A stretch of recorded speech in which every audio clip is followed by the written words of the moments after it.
Salam, axşamınız xeyir olsun. Bugün növbəti efirimizdən qarşı-qarşıyayıq. Buyurub bizə burada bütün psixoloji suallarınızı verə bilərsiniz. Biz sizin bütün psixoloji suallarınızı cavablayaq. Bol-bol suallar gözləyirəm sizdən. Bəs efirdə pasiv olursunuz. Bir dəqiqə. Siz sual verənə qədər mən buradakı sualları oxuyum, səsləndirim. Bir dəqiqə.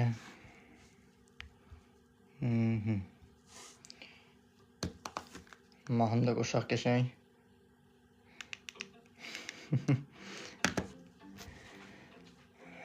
Belə. Hər dəfə deyir kimsə məndən bir nəsə tələb eləyəndə dərhal başım ağrıyır. Bədənim deyir yox deməyi mənim yerimə edir. Hər kəs səndən nə tələb eləyir ki? Yəni belə deyim, hər kəs səndən nə tələb eləyə bilər ki? Sən niyə görə insanların ehtiyaclarını qarşılamağa çalışırsan? Yəni istənilən halda mən özümü seçməliyəm, yəni yaxındır, qohumdur, tanışı deyərək kimlərin sistemlərinə uyğunlaşmalı deyilsən. Əgər ki bir yerdə yox deməyə bacarmırsansa, qayıdıb baxmalısan ki, mən yox deməkdən niyə qorxuram? Salam, no name, xoş gəlmisiniz. Niyə adınız yoxdur sizin?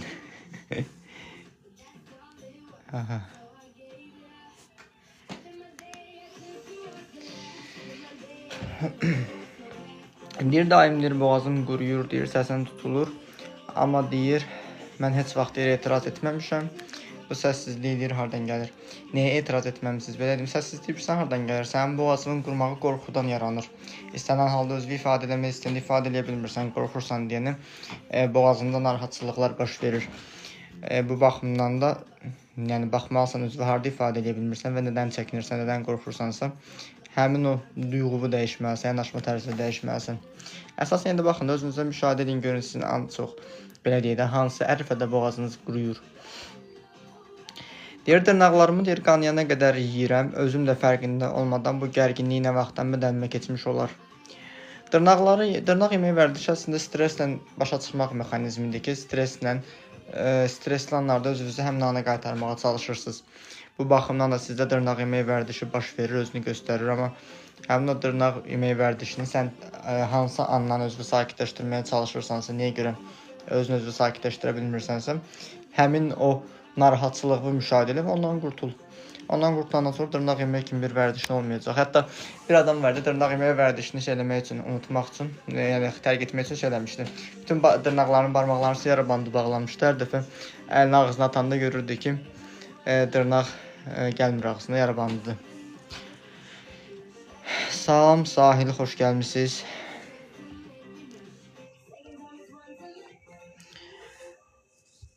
Deyir, tez-tez sidik yolları infeksiyası olur məndə, amma deyir, diqqət etdim ki, sərhədlərim pozulanda olur, özümü istədiyim stresli olanda olur. Sizcə bu psixoloji olaraq sağala bilər? Bəli, sağala bilər. Əslində sidik yollarını cinsiyyət olaraq, yəni şəxsiyyət olaraq özünüzü qəbul ola bilmirsiniz deyilən. İstənilən halda bədən də sizə elə cəzalandırmış ola bilər. Bu baxımdan da baxın görün, harda özünüzü sərhəd çəkə bilmirsiniz. Salam, Nərmin xanım, xoş gəlmisiniz.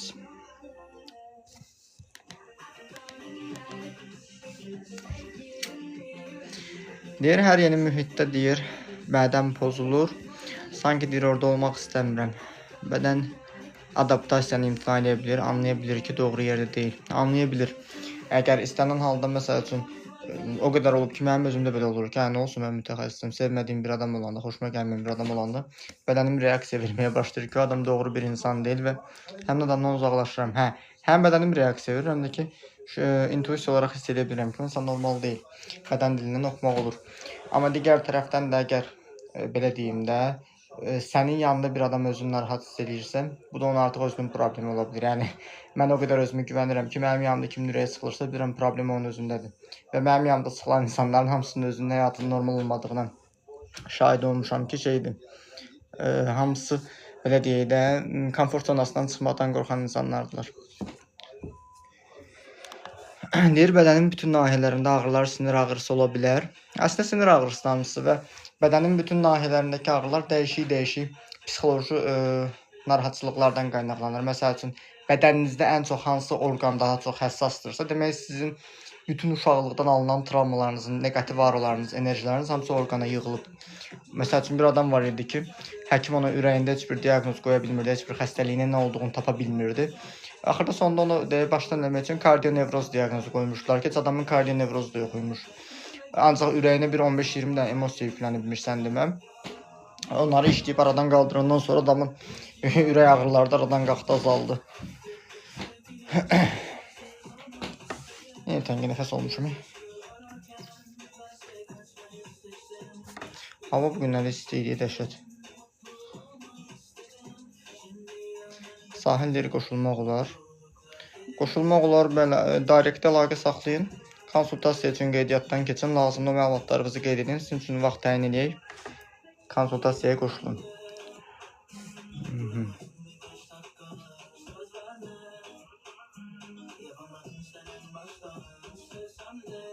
Dəqiqə.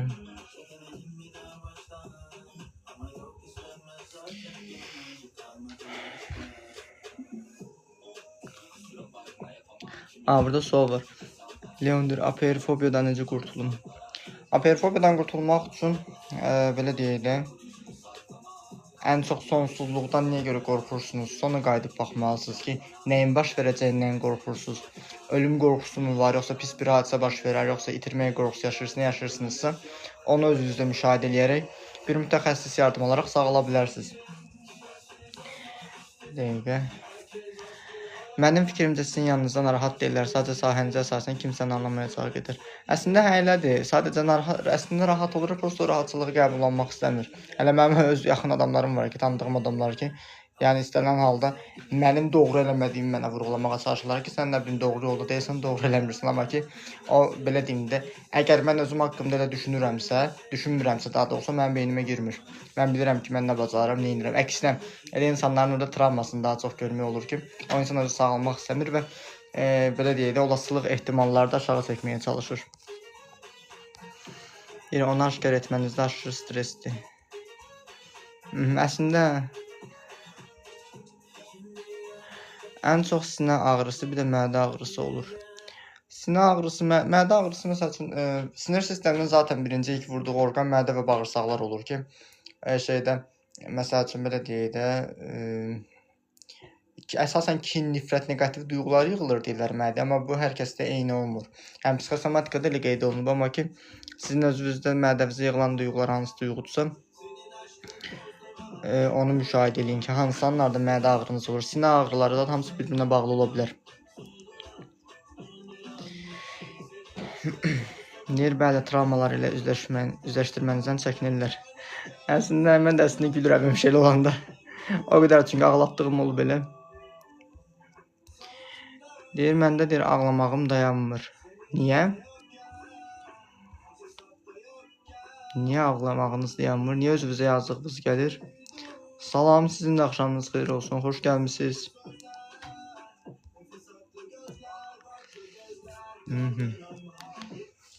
Dəqiqə.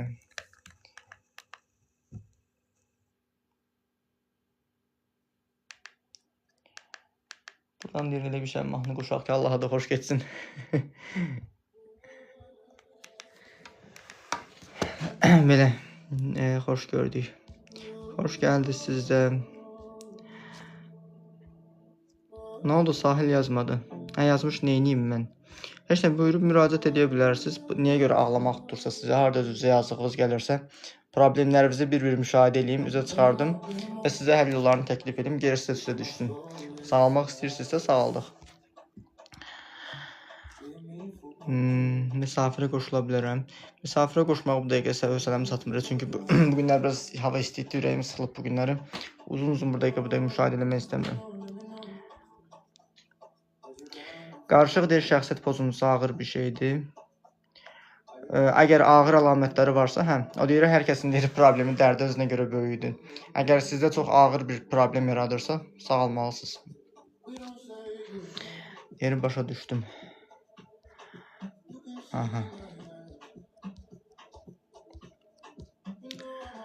Konsultasiyanın belə ödənişsiz keçirildiyi günlər olur. Sahil bəy, əgər yararlanmaq istəsəz, orada yazıla bilərsiniz. Belə deyək də, gün və saat təyin edilir.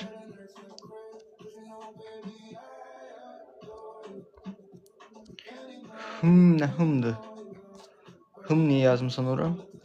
Deyir, şizofrenidir, necə müəyyən edək? Şizofreniyanı müəyyən eləməklə nə əldə etmək istəyirsiniz ki? Şizofrenlər şizofrenlərdirlər də. Yəni ki, reallıqdan qopmuş insanlardılar.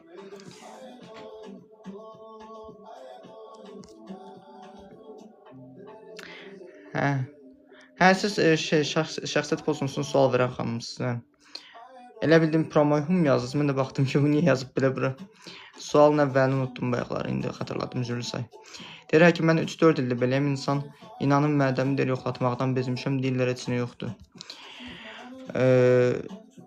Zaten o morfoloji olaraq heç bir problem göstərməyəcək, diaqnostik cihazlar tərtəmiz çıxacaq. Bu baxımdan da şeydir, psixoloji olaraq onu sağaltmalısınız. Deyir, heç nə olmaz.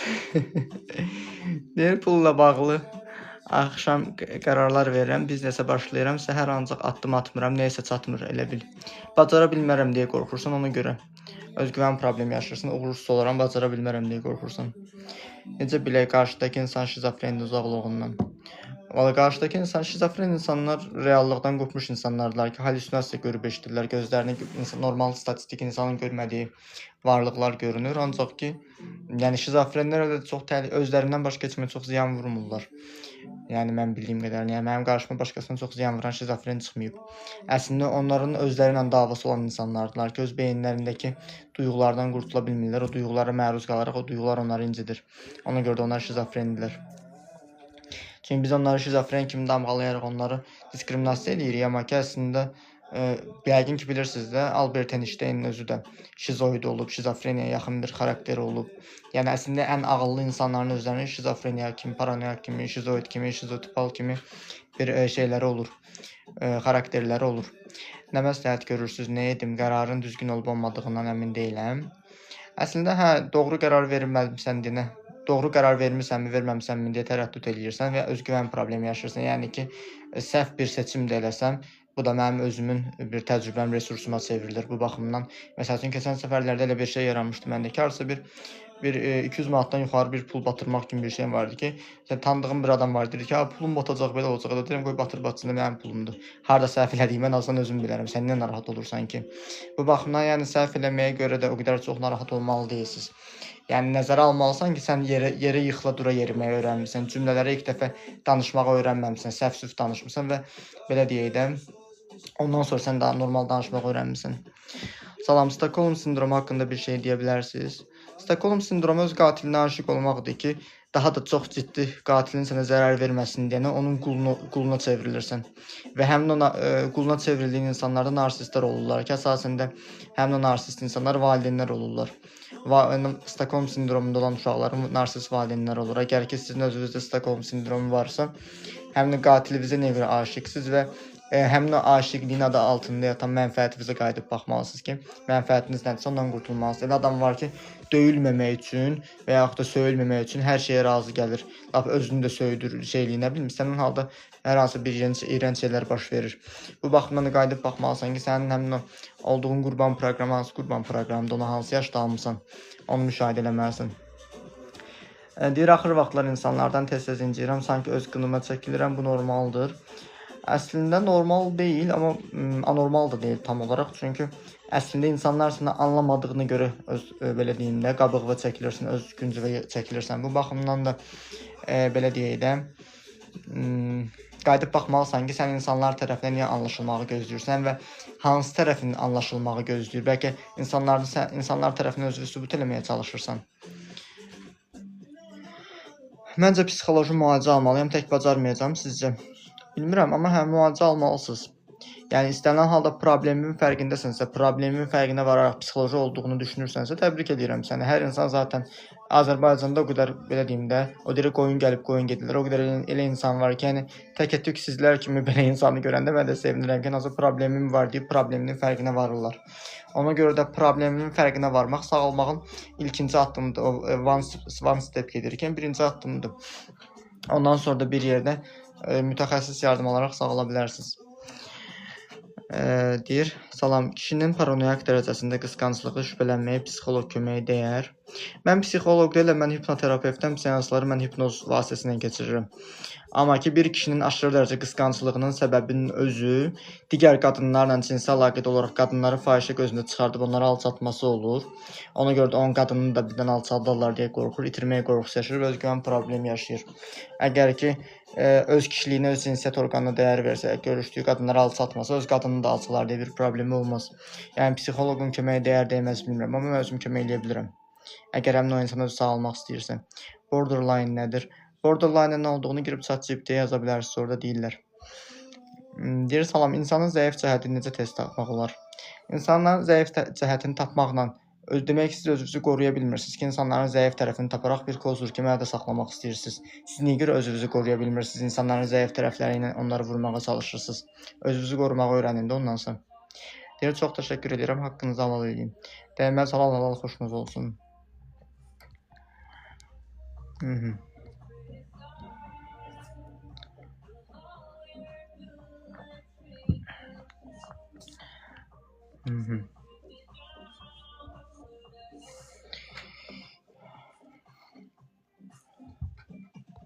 Ümumi sual verdim, özümə aid soruşmadım. Yəni istənilən halda bu verdiyim cavab da təkcə sizə aid də deyil, ümumi insan psixologiyasına aiddir ki, bir insanın zəif tərəfləri ilə onu niyə vurmağa çalışırsan ki? Yəni belə deyim də, mən boş verməlisiniz də, boşa buraxmalısınız. Onlayn olur belə şeylər. Bəli, onlayn olur. Onlayn seans və konsultasiya keçirilir.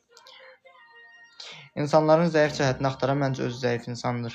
Əslində o qədər adam var ki, məsəl üçün gedir, tanıdığım bir adam var ki, daha doğrusu tanıdığım deyəndə ki, belə normal tanıyıram, də yaxından əlaqəm yoxdur. Kimi tanıyır, deyir məsəl üçün sən Ağdamlısansa deyəcək mən də Ağdamlıyam. Sən əgər Göyçaydansa deyəcək mən də Göyçaydanam. Sən Bakılısansa deyəcək mən də Bakılıyam. Yəni özünü yaxın hiss etdirməyə çalışaraq yaxınçılıq, doğmalıq yaratmaq istəyir ki, bunu heç kim zərər verməsin. Əslində onun özgüvənsizliyidir. Nə məsləhət görərdiniz özümüzü necə inkişaf etdirək daha sağlam olmaq üçün? Özünüzü inkişaf etdirmək üçün günlük yazmağı tövsiyə edirəm ki, məsəl üçün mənim özümün ən başlıca inkişaf eləməyimə səbəb olan öz müdrikliyimi ortaya çıxartmağıma kömək edən yazı yazmaq olub vaxtında. Yəni hardasa bir 4-5 dənəyə yaxın, 2-3 dənəyə yaxın bir demək olar ki, dəftərlərim olub ki, nələr yazmışam içərisində, bütün duyğularımı, düşüncələrimi yazmışam və ondan sonra problemlərimi özüm tam dərindən dərk eləmişdim. Hətta onda özümün 17 yaşım var idi. Demək, belə bir şey də var ki, şey eləyə bilərsiniz, meditasiya eləyə bilərsiniz, nəfəs texnikası eləyə bilərsiniz, nə bilim, sizə nə xoş gəlirsə ona fokuslana bilərsiniz. Özünüzü inkişaf etdirmək üçün, yəni öz fərqindəliyinizi artırmaq üçün. Deyir, özünü qoruma mexanizminə keçmək üçün axtarır qarşı tərəfin zəifliyini. Əslində, bir tərəfdən də elə ola bilir. Yox, sadəcə biri pislik etmək istəyərkən, sənin zəif cəhətini axtarmağa can atarkən, onun zəif cəhətini daha tez tapmaq. Əslində, zaten biri səni pislik eləmək istəyirsə, zaten o pislik eləmək istəyən insanın zəif tərəfi onun özgüvənsizliyidir. Başqa insanların pis günü ilə qidalanırsa, o zaten özgüvənsiz insandır. Zaten o zaten belə deyir, yazıq günündə də onu nə eləmək lazımdır ki, başqa? Sadəcə həddini bildirə bilərsiniz, onu özgüvənsizliyi ilə vura bilərsiniz. Deyir, onun zəif cəhətini daha tez tapmaq.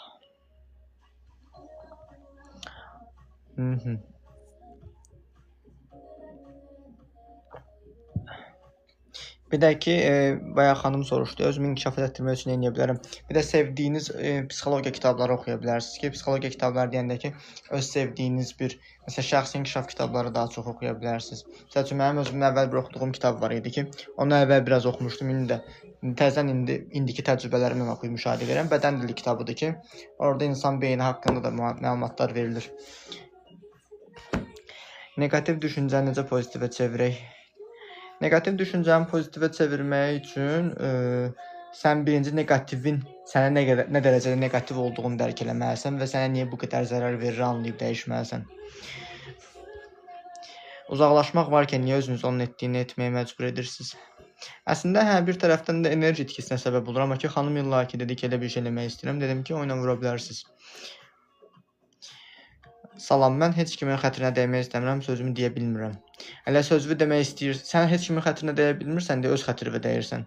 Özünü incitirsən. Nəzərə almalısan ki, mən əgər məsəl üçün sən mənə burada həddini aşırsansa, mən səni acılamasam, mən özümü acılamış oluram, sənin sözünü qəbul etmiş olurum. Amma ki, indi bunu dediyimi şəxsi algılamayın, amma mən niyə görə özümü incitməliyəm sizə görə? Söhbət ondan gedir. Və onu deyə bilmək üçün, onu qoruya bilmək üçün, o sərhədi çəkmək üçün sənin özgüvənin yüksək olmalıdır və özünün doğru olduğu qəbullanmalısan. Kitabı Conavaro Marvin Collins yazıb kitabı. İstəsəz əgər direktdə kitab sual qoyarsınız, kitab yazıb sual qoyarsınız, kitabın şəklini göndərərəm sizə. Çoxdan alınmış kitab, bilmirəm indi tirajı var bunun yoxsa yox. Arxasına 7 manat yazılıb qiyməti. Çünki mən özüm almamışam bunu.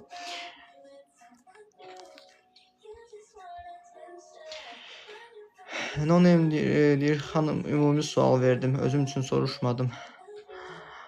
Deyir, ətrafınızdakı negativ insanları uzaqlaşdırın məncə. Əslində, negativ insanları uzaqlaşdırmaq üçün, şey eləməlisiniz.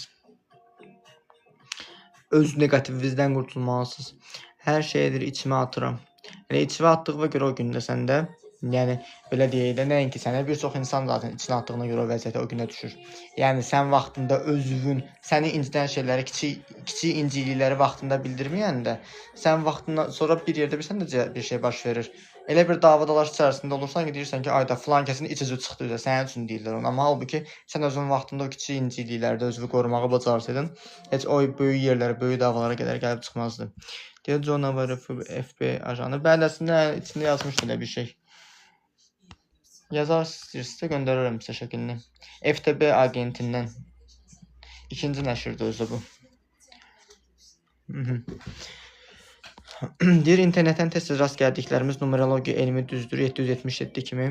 İstəyir numerologiya elmi olsun, istəyir bürcülər olsun. Onlar mənim biraz soyuq yanaşdığım tərəflərdir ki, onlarda sabit məlumatlar verirlər. Yəni, mənim məsəl üçün, doğulduğum tarixdə mənim belə deyim də, taleyimi danışırsa, o mənə tam inandırıcı gəlmir. Çünki sabit bir şeydir o. Yəni, ona görə mən çox baxmıram onlara. İnananlar var, o ilə məşğul olanlar var. Nə dərəcədə doğru olduğunu, yanlış olduğunu bilmirəm, amma mənim sahəmə görə uyğun deyil. Yardımlı deyir bürc. Bürc şir. Bürc şir nə əlaqə? Rahatlıq alanımızdan necə çıxaq? Rahatlıq alanımızdan çıxmaqdan ötürü o rahatlıq alanının əslində bizim gələcəyimizi daha da uçuruma apardığını dərk eləməliyik ki, əslində rahat düşündüyümüz şey bizim əlimizə tikan batıb, amma o tikan bizi incidir, o bizə rahat gəlir. Amma tikanı çıxardandan sonra sən anlayacaqsan ki, tikanın yerinin boşluğunun ağrısını görəndə anlayacaqsan ki, əslində bu səni illərlə nə qədər incitmiş bir ağrıdır. Yer var məndə 47 baskı. Onu oxuya bilərsiniz, onda əgər oxumusunuzsa, bu 25-lidir deyəsən, səhv eləmirəmsə. Neysə. Deyir, içinə atmırsan, sadəcə fikrini bildirməkdən qorxursan, bir növ özünə güvənsizlikdir bu. Özünə güvənsizliyə görə içinə atır da əslində. Ona görə də öz güvənsizliyindən qurtulsa və özünü qoruduğu ərəfədə onu kim qınayıb, onu kim təhqir eləyib, özünü qorumaqdan niyə görə qorxursa, qayıdıb bu problemindən sağalmalıdır. Nəzərə almalısan ki, yəni sən özünü qorumadıqca, özünə dəyər vermədikcə, özünü sevmədikcə səni də heç kim sevməyəcək. Yəni istənilən halda o qədər olub ki, mənə müraciət edənlərdən özləri sağalmaq istəmirlər. Yəni mənim birbaşa olaraq onlara dediyim şey olub ki, yəni sən bugünkü gündə belə deyək də, öz maddiyyatını qıyıb seansda özünü sağaltmaq istəmirsən, nəinki mənə istəyir başqa bir mütəxəssis olsun. Gələcəkdə də sənə heç kim vaxtını, dəyərini, sevgisini, heç bir şeyini qıymayacaq. Yəni sən hər bir seans, hər bir insanın özünü inkişafında getdiyi bir yol öz gələcəyinə investisiyadır. Bəs necə edək ki, insanların bizim paxıllığımızı çəkməsin, köks ötürməsin? İnsanlar bizim paxıllığımızı çəkir, yəni istənilən halda çəkirlər və paxıllıq edən insan orada öz travmasını göstərir. Yəni o deməkdir ki, mənə paxıllıq eləyirsə, demək məni ondan özündən üstün görür, mənə əslində bəyənir, məni çox bəyənir, alqışlayır, amma mən onun zəif tərəfini güzgülüyürəm. O qədər adam olub ki, mənim üzümə baxıb mənə lağa qoyub, amma anlayıram ki, o əslində özünü gülür. Amma əslində içdən olaraq mən ona gülürəm ki, o əslində özünü gülür. Bu ildən gözləntim çoxdur, sanki deyir son şansımmış kimi. İnşallah arzularınız reallaşır, amma ki bir yerdə reallaşmağının da özü sizin özünüzün də əlinizdədir. Yəni son şansınız deyil. Yəni belə deyim də, o boyda önümüzdə uzun bir həyat var. Nəfəs aldığımız müddət ərzində bizim üçün heç bir şey gec deyil. Məsəl üçün, mən qarşı tərəfə fikrimi bildirəndə təzyiq görürəm, ona görə də susuram. Tənqid olunmaqdan qorxursunuz da. O qədər olub ki, canlı efirdə mən nəsə cavab vermişəm. Mənim verdiyim cavab insanın travması olub, travmanı qəbullanmayıb, başlayıb orada məni söyməyə. İndi mən durub ona görə cavab verməyim. Belə baxanda o gəlib mənim canlıma girib. Onu atıram bloka gedir. Yəni ona görə də səni qəbul eləmirlərsə, yəni olduğun yeri dəyişməlisən. Deyir güzgü effekti. Əslində güzgü effektidir o. İnsanlara bir növ güzgü tuturuq da əslində. Deyir baxdığım mənəm, gördüyün özünsən. Deyir üzr istəyirəm, döyülürəm və qorxudan susuram. Döyülürsünüzsə, demək bir yerdə döyülməyə də özünüzə icazə verirsiniz. Demək uşaqlıqda səni nə vaxtsa döyüblər və səni döyən insana gücün çatmayıb özünü qorumağa və indi də hər dəfə sən özünə mən döyülə bilərəm, qurban proqramını verirsən. O bir söz var, iyrənc bir sözdür, o deyir, itə xətr eləyirlər yəsinə görə. Əgər bir uşaq ailəsində dəyər görüb, sevgi görməyibsə, onu məktəbdə də, işdə də, hər yerdə də əzilirlər. İlkin olaraq çünki o evində dəyər görüb də sevinməyib. Ona görə qayıdıb sən o dəyərsiz uşağın dəyər hissini onu bərpa eləməlisən. Deyir, bəs məndə paxıllıq hissi qəti yoxdur, amma onda özümə qarşı bunu hiss edirəm. Niyə? Özünə qarşı hiss edirsən, çünki onu sənin uşaqlıqda yüklüyüblər. Filan kəs paxıllıdır, gözə nəzərə gətirər, səni nəfs eləyərsən, onu səni yüklüyüblər. Və sən göz nəzərə inanırsansa, o duyğu proqram səndə varsa, səni gözə nəzərə gətirən insanlara həyatına çəkirsən. Çünki duyğunu tanıyırsan. O qədər adam var ki, mən də o paxıl olduğunu bilirəm, amma mən paxıl deyiləm axı. Məsəl üçün, mənə baxır, elə anormal bir şey deyir ki, amma halbuki mən bilirəm ki, onun dediyi mən deyiləm. Məsələn, biri gedib mənə canlıda yazmışdı ki, gedib niyə qaşının ortasına almırsan? Mən bildim ki, o öz qaşını gedib ortasına alıb. Yəni söhbət ondan irəli gəlir ki, o onu öz qaşını qəbul eləmir.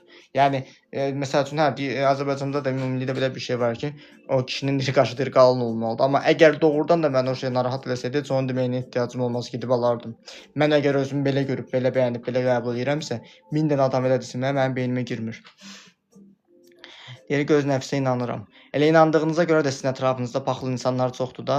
Yəni, zaten göz nəzər paxıllıq var, amma sənin nə qədər ona çox inanırsansa, ona enerji yüklürsənsə, bir növdə onu görürsən. Deyir, Allah sizdən razı olsun, tam doğru dediniz, amma mən özümə kömək etməyə söz vermişəm. Allah sizdən də razı olsun. Özünüzə kömək etməyi nə bilim yoxlayın da. Yəni istənilən halda özünüzə kömək eləməyə, özünüzü inkişaf etdirə bilərsiniz. O baxımdan da sizə uğurlar diləyirəm. Deyir, düzdür, çox sağ olun. Deyir, qadınlara deyirlər, əvvəl özünüzə qayıdın, özünüzü sevin, dişillik enerjinizi qazanın, sonra hər şey sizə axacaq, pul, sevgi. Bir çox qadınlar özünü sevməyi biraz yanlış başa düşürlər. O üzr istəmə deyir, günəşi başqa şey başa düşürlər. Özünü sevməyi, özünü olduğu kimi var oluşunu qəbullanmaqdır. Amma çox adam olur güzgüyə baxır.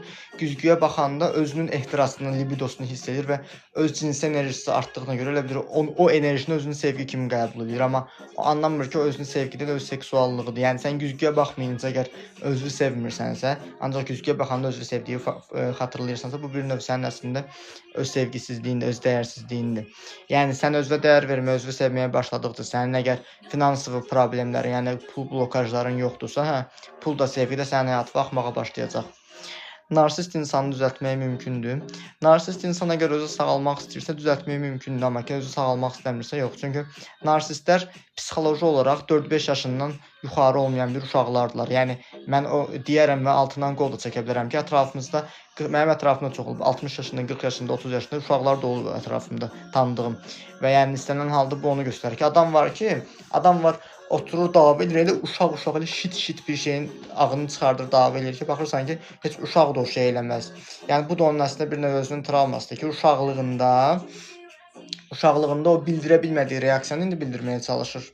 İçindəki uşağın o duyğusuna tamam qalıb. Və bu baxımdan da uşaq belə deyək də, o böyük bədəndə kiçik bir duyğunu yaşayır. Deyir, bağışla mən müdaxilə edim, amma narsistdən 9 ildə əzab çəkirəm. Qurban tərəfləriniz var da sizin də. Yəni o sizin döyülməyə tərəfiniz var. Desən siz idiniz, səhv eləmirəmsə yazan diriz döyürlər məni. Əgər sizin qurban proqramınız varsa, narsist insanlar sizin qurban proqramınızdan çox bir mənalı şəkildə istifadə edirlər. Deyir, başa düşdüm, Allah köməyinə olsun. Bu əslində dişillik enerjinin az olması əlaqədardır, dişillik yaradıcılıq.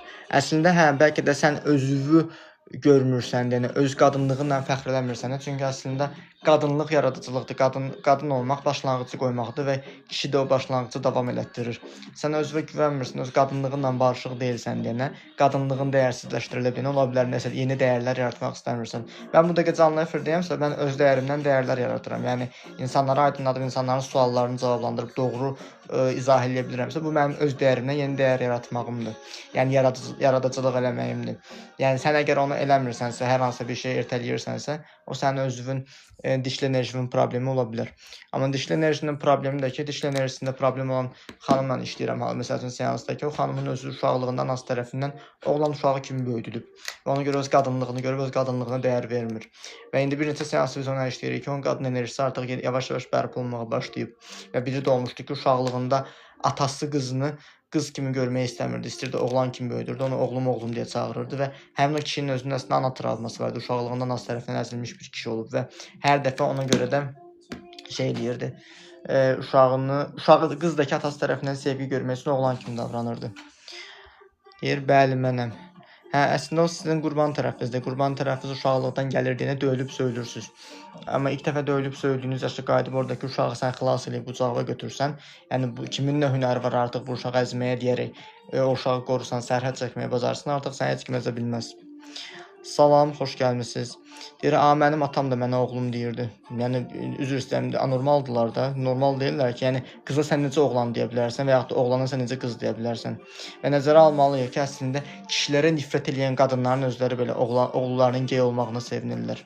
Və yaxud da qadınlara nifrət edən kişilərin özləri də qızlarının lezbiyan olmağına sevinirlər. Kişi kimi davranmağına sevinirlər içdən-içə. Ona görə də onun sağlam olmayan bir psixoloji bir problemdir. Bir növ qisas kimi edirdi qız atası. Əslində, hə, özü də fərqində olmadan da eləyənlər olur, fərqində olanda da eləyənlər olur. Düzdür, o xanımla seans eləmədi, o xanım komfort zonasından çıxmağa biraz qorxan xanım idi.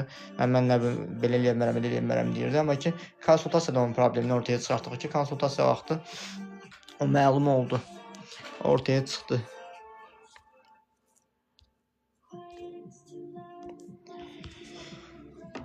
Deyir, xəstə olmayanda belə özümü deyir, xəstə kimi hiss edirəm, sağlamlıq mənə yad gəlir. Xəstə olmayanda özümü xəstə kimi hiss eləməyimin səbəbi ancaq mən xəstə olanda əgər diqqət görürəmsə, özümü xəstə kimi aparmaq istəyəcəyim deməkdir. Ona görə də qayıdıb baxmalısan, xəstə olmaqda mənfəətin nədir? Atam da mənə qardaşımsan deyir, o nədəndir bəs? Qızımsan demək sözünü özünə layiq görmürdü. Qız qadınlarla barışıq deyil ona görə.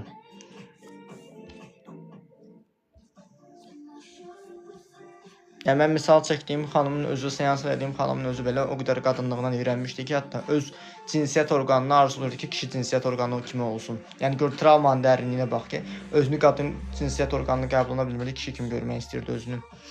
Bəs niyə qızlar çox vaxt atasına bənzər kişiləri sevirlər? Çünki Azərbaycandakı qızlar hamısı axmaq oğlanları sevməyinin səbəbi öz atalarını axmaq kimi görüb əsl kişi belə olur proqramı ilə onu normal qəbul edirlər. Təkcə qızlar üçün keçərlidir, oğlanlar üçün də keçərlidir. Məsəl üçün əgər oğlan uşağı əgər atası anasının döydüyünü görübsə və atasına haqq qazandırıbsa, özü də atası kimi əzişdirdiyi bir xanımı həyatına alacaq. O da başlayacaq o qadını döyməyə və yaxud da ki Azərbaycanda öyrəşilib ki, qadınlar kişilər tərəfindən döyülür, amma qadınlar tərəfindən döyülən kişilər də var ki, həmin o kişinin özü uşaqlıqda hansı qadın tərəfindən əzilib, ana tərəfindən, qadın tərəfindən şiddət görübmü və yaxud da ki, bağça müəlliməsi tərəfindən əzilibmi?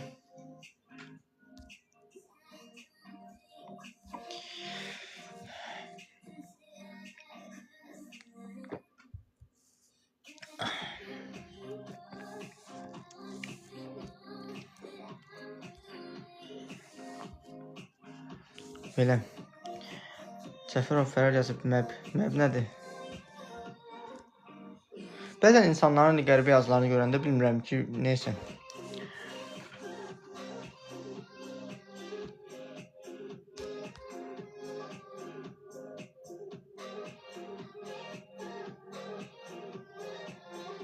Mənə psixoloq olaraq filosof məsləhət verə bilərsiniz. Mən məsləhət verərəm, amma prosta sən onu başa düşəcəksən.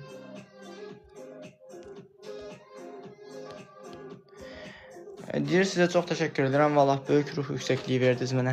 Dəyməz, ruhunuz daim yüksək olsun. Təşəkkür edirəm sizə də mən də. Deyir, allergiyamın deyir, allergiyalarım yalnız evdə azalır, kənarda artır. Təhlükəsizliyi yalnız 4 divar arasında hiss edirəmsə, bədən də bunu seçir. Allergiyaların evdə azalırsa, kənarda artırsa, demək sosial fobiyandan və ya sosial mühitdə keçirdiyin iyrənclik duyğusundan qaynaqlanır. Keçən səfərlərdə bir dəri xəstəliyi ilə müraciət edən bir adam var idi. Daha doğrusu dəri həkiminə getmişdi. Dəri həkiminin ekzaması var idi onda. Həkim ona demişdi ki, dərman da içəcəksən, krem çəkəcəksən, məlhəm çəkəcəksən, ekzaman deyir keçəcək, amma tam keçməyəcək. Amma cavablaya bilmir niyə görə tam keçməyəcək. Yəni o da cavabladı, niyə cavablaya bilmirsən? Yəni ruhla bədəni ayrılırlar çünki. Ruh ağrısına ayrılırlar. Yəni ki, o insanın zaten iyrəndiyi duyğu olduğuna görə onun allergiyasının özü psixolojidir. Yəni həmin o ənənəvi tibbin həmin o dərmanlarına, məlhəminə ehtiyacı var da, amma ki, belə deyək də, bir yerdə o psixoloji olaraq da onun kökündən həll eləməsə keçib getmir. Salam, necəsiniz? Gününüz çox gözəl keçsin. Salam, xoş gəlmisiniz, yaxşıyam. Yaxşı olasınız, sizlərin də günləri xoş keçsin. Bəs mən öz məsələmi mütləq psixoloqla həll etməliyim ya sizin seanslarınızı yazılmalıyım? Valla seçim sizindir, amma ki mən sizin problemlərinizi seanslarımda həll edə bilərəm. Buyurub konsultasiyaya yazıla bilərsiniz. Konsultasiyada sizin problemlərinizi müşahidə edərik. Problemlərinizi birbaşa olaraq anlayaraq sizə həll yolları təklif edə bilərik. Deyir, diabetim var, həyatda şirinlik görmədiyim illər bununla əlaqəli ola bilərmi? Ola bilər, əslində ola bilər. Deyir, daim dodaqlarımı çatladacaq qədər dişləyirəm, özümə qarşı bu aqressiya qaynaqlanırmı? Dodaqlarımı çatladacaq qədər dişləmək əslində həyəcandan qaynaqlanır. İstənilən halda bir qorxu keçirdirsən ki, dodaq didimək, dırnaq qopartmaq, dırnaq qırağındakı ətləri qopartmaq özünü sakitləşdirmək metodudur. Məsəl üçün bir xanım var idi ki, konsultasiyada dedi ki, trichotilomaniya bir şey var idi. Saç qopartmaq fobiyası idi onda. Saçını qopardaraq rahatlatmağa çalışırdı özünü. Və bu baxımdan da o da onun özünün uşaqlığından gələn bir problem idi ki, uşaqlığında acığa saçını qopardıb, özünü sübut etmək üçün özünə zərər verib. Dedi ki, istənilən halda bu, yəni belə deyim, həll oluna bilən bir travmadır. Sizin özünüzdəki də həmin o travmanın özü, dodaq çatlatmağı özünüzü sakitləşdirmək metodikasıdır. Hər daim mutlu olun dostlar. Məncə də, mən də sizə tövsiyə görürəm. Deyir, tamam, çox sağ ol, dəyməz. Deyir, eşitməm zəifliyib, amma tibbi səbəb tapılmır. Eşitmək istəmədiyim şeylər çoxdur. Hələ sualınızın özündə zaten cavab var. Eşitmək istəmədiyin şeylər çox olduğuna görə qulağın da həmin o şeylərə qarşı səni kar edir. Ona görə də qayıb nəyə eşitmək istəmirsənsə, həmin o insanların səsini birbaşa olaraq şüur altından sustura bilərsən. Çünki tutaq ki, sən hər hansı bir iş görmək istəyirsən, deyirsən ki, mən bunu bacarmaram, bu məndə alınmaz. Əslində onu deyən sən deyilsin. O səs sənin öz səsin deyil. Sən elə bilirsən ki, 6-cı hissindəsən, sənin heç 6-cı hissində deyil. Uşaqlıqda valideynlərin o qədər səni dedilər, sən bacarmazsan, səndən böyüyəndə heç bir zibil olmaz, səndən heç bir pox olmaz deyiblər. Ona görə də özünüzü hiss edirsiniz. Mən heç bacarmıram, mən müəllimə heç gəlməz, uğursuz olaram, qorxunuz başlayır özünü aktivləşdirməyə. Qayıdıb əgər onu ilk dəfə aldığınız yaşa qayıdaraq həmin o problemi belə deyək də həll eləsəniz, artıq kimlərinsə sizə qarşı hər hansı bir motivasiya verməyə, demotivasiya eləməyə eləməyəcək. Deyir, allergiyam var, allergoloji analiz vermişəm, normal 100-dür, məndə 600 çıxıb, səbəbi nədən olar? Əgər onun səbəbi sizdə çox çıxıbsa, iyrəndiyiniz duyğular çoxdur. Çünki allergiya əslində inkardır. Bax, qısa bir misal çəkəcəyim ki, bir xanım var idi ki, əri ona xəyanət eləmişdi və xəyanət nəticəsində həmin o xəyanətdəki dəyərsizliyi qəbullana bilmirdi. Bütün boynuna, üzünə, alnına, hər yerinə urtiker səpkilər, qızartılar çıxıb özünü göstərmişdi. Yəni, xanım həmin o duyğudan iyrənmişdi, onu qəbullana bilmirdi və sizin də iyrəndiyiniz hər hansı bir duyğu varsa, qayıdıb onu aradan qaldırmalısınız.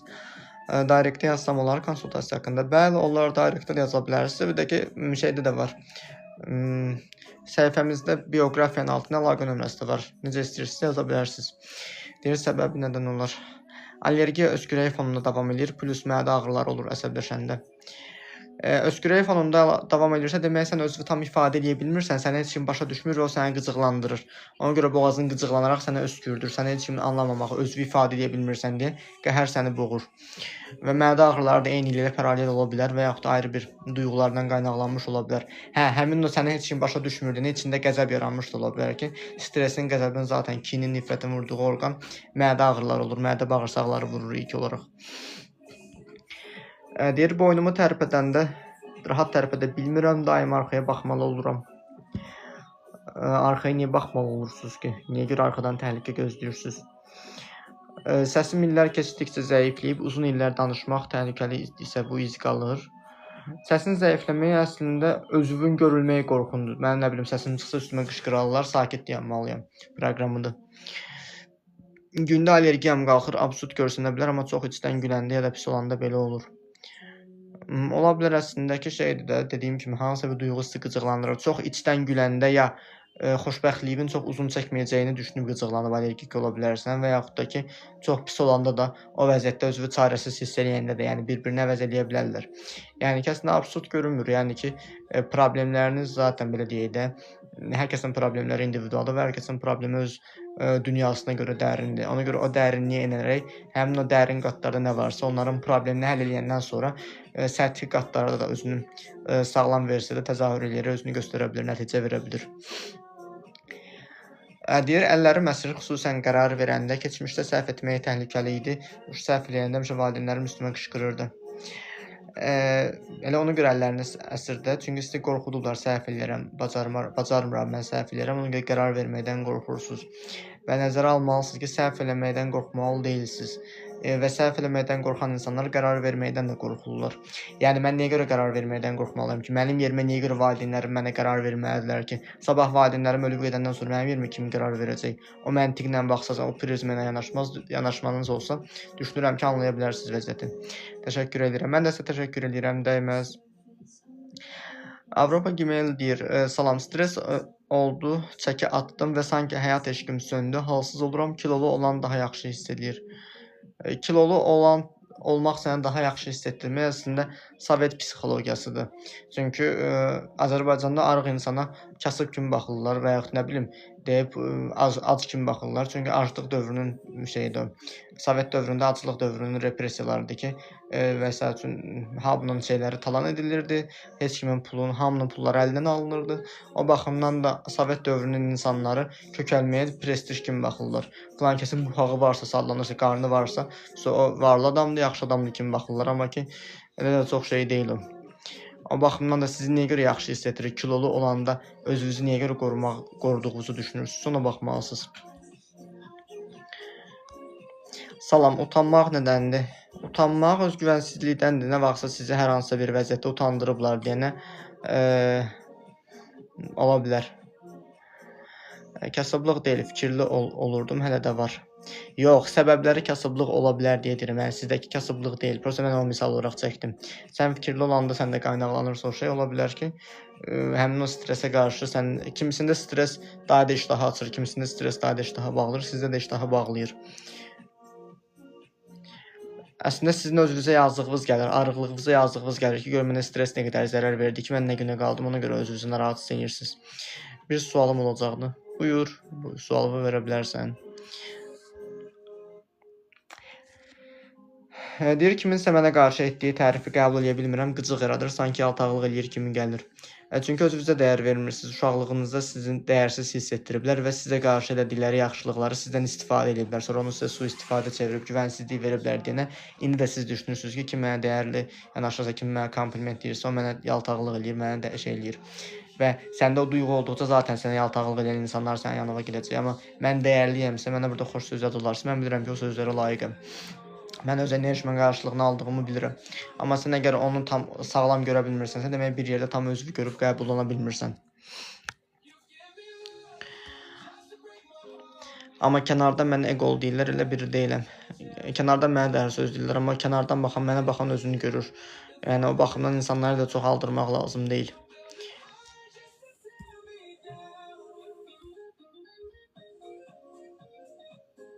Yəni insanların düşüncələrinə görə yaşamaq əslində bizim 100 ildən sonra torpağın altında olacağıq. 100 ildən sonra bizdən törənənlər də bizi xatırlamayacaqlar. Bizim nəvələrimiz, nəticələrimiz, kötücələrimiz belə bizi xatırlamayacaqlar. Yəni biz unudulub gedəcəyik onsuz. Niyə görə insanlardan asılı yaşamalıyıq ki?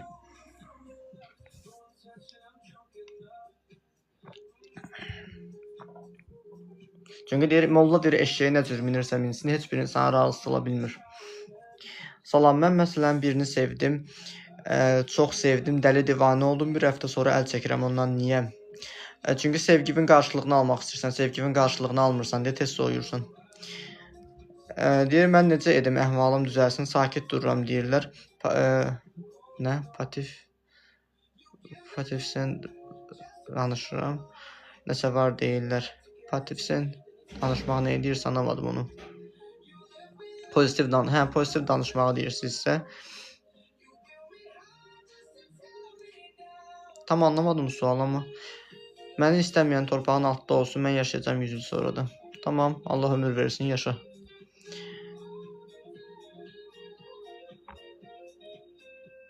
Deyir, heç bir insandır sənlə razı deyilsə, problemim qarşı tərəfdə yoxsa özümdə.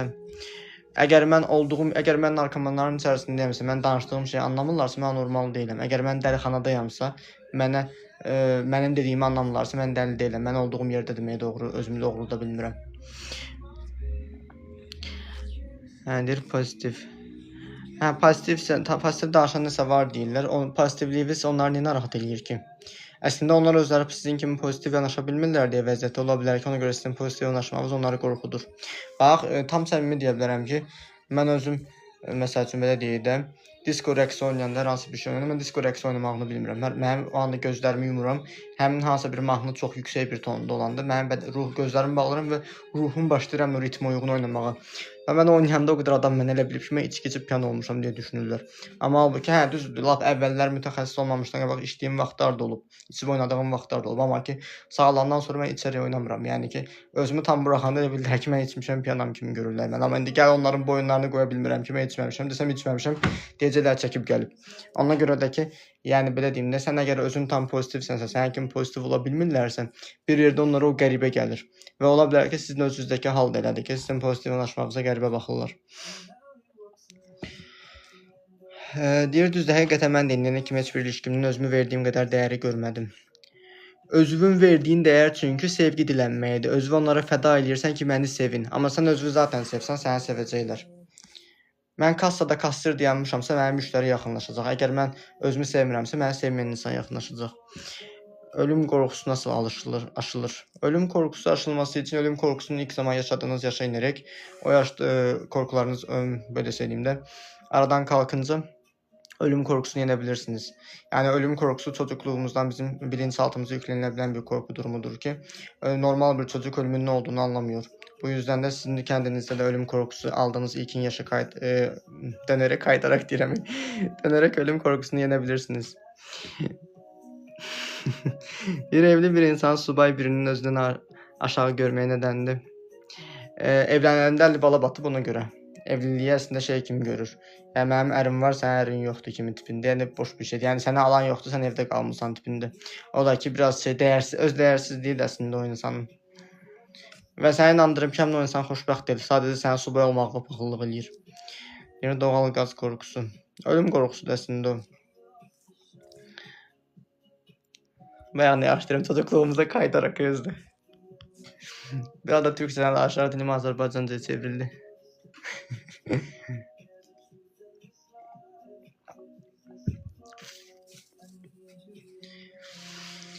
Nerede doğal gaz korkusu? Peki binada kalıyorum ama Azerbaycan'da hep dem gazından zehirlenirim falan. Dem gazı ve doğal gaz aynı şey değil mi? Aynı şey mi? Aslında aynı şey, ancak ki sen dem gazını, yani doğal gazı açık bırakmadıysan neden öleceğinden korkasın ki?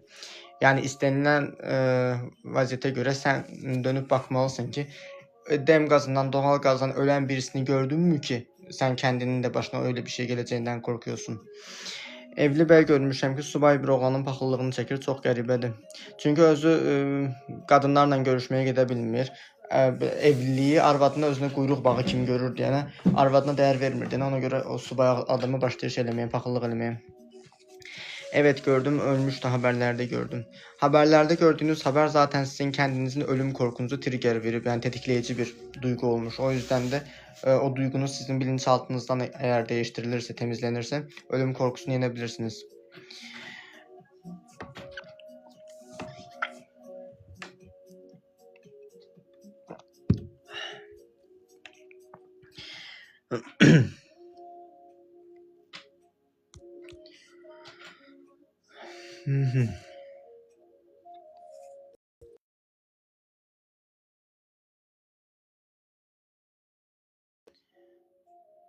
Diğer sabahları bu korku yok. Geceleri baş veren korku oluyor sizde, o yüzden. Diğer halal olsun sana. Akşamları deyir pencereyi açıyorum. Yani o yüzden de kendin seçim verip karar yapmalısın ki, karar vermelisin ki ya pencereyi açıp kışın donmayı seçmelisin ya da ölüm korkusundan kurtulup pencereyi kapatıp rahat uyumayı seçmelisin. Deyir tez-tez soyuqlayıram, immun zəif deyirlər, amma deyir mən də hər şeyə təslim oluram, bu əlaqə ola bilər. Tez-tez soyuqlamağımın immun zəifləməyindən yox, əsasən də öz bədənimin zəif olmağından irəli gəlir. Məsələn, bir inancı var, deyirlər ki, nə bilim, şeydir, xəstə adam nə bilim yemək yeməyənə immuniteti deyirlər düşür aşağı, əksinə düşmür. Həmin o yemək yeməyənə bir müddətdən sonra sənin bədənində avtofag hüceyrələri deyilə bilən bir hüceyrə var ki, o özü səndə başlayır şey eləməyə, bədənin lazım olan vitaminləri törədib, bədənə öz o xəstəliyinə mübarizə aparmağa. Amma ki, sən özünü davamlı yeməklə yükləyəndə sən xəstə ola-ola sənin mədən başlayır həmin o yeməyi həzm eləmək üçün enerji sərf eləməyə və bu baxımdan da sənin bədənin sağalmaq üçün çox mübarizə apara bilmir. Amma bu qorxularımın üzərinə gedərsəm iyi olurmu? Bilməm, deneyə bilirsiniz. Qorxularınızın üzərinə gedib. Amma ki, doğal qaz qorxusunun üzərinə gedib, doğal qaza kəndini maruz bırakmayı söylüyorsansa, onu tavsiyə etməm. Ancaq onu söyləyə bilirim ki, sadəcə qorxudan kurtulmalısın. Çünki o qorxunun üzərinə gitmək deyincə benim aklıma ilk gələn bir şey oldu ki, o doğal qazı açıb uyumaq kimi bir şey gəldi benim aklıma. O yüzden de sanırım ki o doğru bir seçim değil.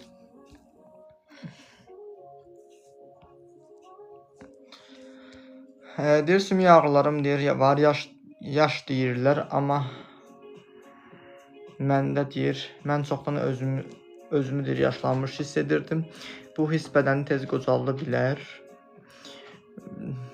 Neçə yaşınız var ki benim sizin? Yəni bunu yazmışsınızsa yəqin bir 50-dən yuxarı yaşınız olmalıdır yəqin ki deyə düşünürəm.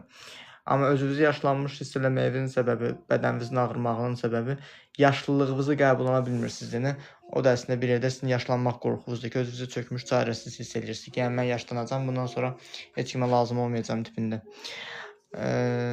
Mərkəzi sistem, amma Azərbaycanda kalıyorum, bulunduğum bina mərkəzi sistem. Bulunduğum binayı deyiş o zaman. Yəni deyir bir insan deyir sənin işinin həyatına çox maraqlanırsa bu nə deməkdir? Yad bir insan. Öz həyatı yoxdur çünki ona görə öz həyatına maraqlana bilmirdin. Öz həyatında bir maraqlı bir şey yoxdur deyə sənin həyatına başlayır burnunu soxmağa. Ona görə də o insanlar əslində boş insanlardır. Yəni bildiyim boş insanlar konkret. Öz həyatı yoxdur.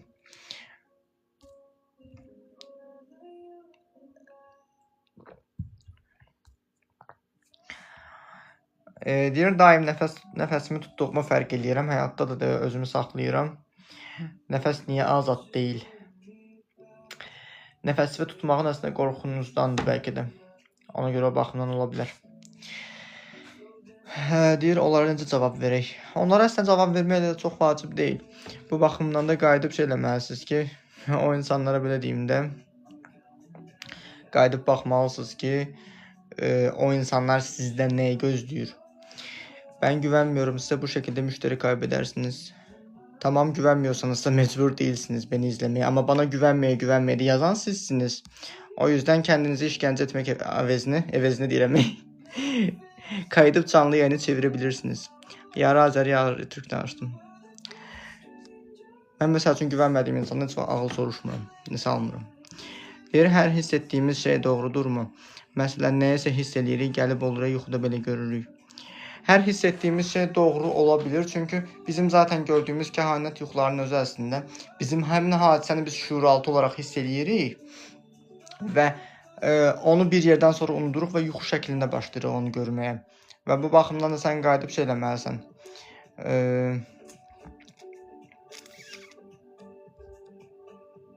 Baxmalısan ki, sənin gördüyün yuxular necə bir şeydir.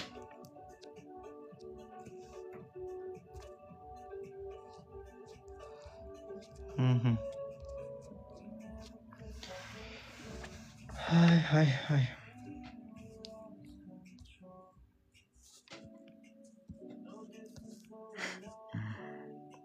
Həqiqətən deyir yuxuda görürəm, gəlir həyatda olur, qarşı tərəfin hissini belə hiss edirəm, niyyətini.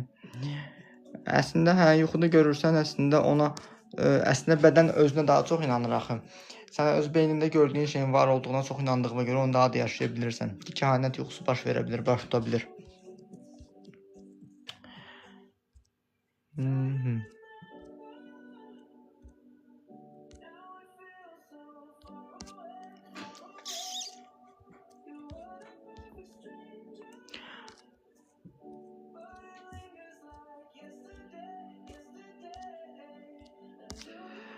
Aha.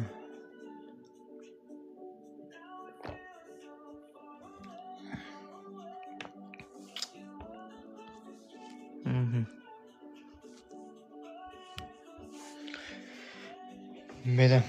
Başqa suallarınız yoxdur? Bu 54 dəqiqədə efirdəyik. Vaxt deyir hardan gəlib, hardan keçib, heç bir xəbərim olmayıb. Çox dəyərli söhbətlər eləmişik demək. Deyir, çox səlis və aydın danışırsınız, rahat anlamaq olur sizi. Təşəkkür edirəm, dəyməz. Əslində belə deyim də, sizin verdiyiniz suallar əslində zaten o cavabın biz fərqində oluruq. Yəni biz verdiyimiz sualların fərqində oluruq. Sadəcə necə deyim, bilirik əslində. Sadəcə şüuraltı olaraq fərqində olmuruq. Və mən əslində burada sizin də ruhunuzu tərcümə edirəm.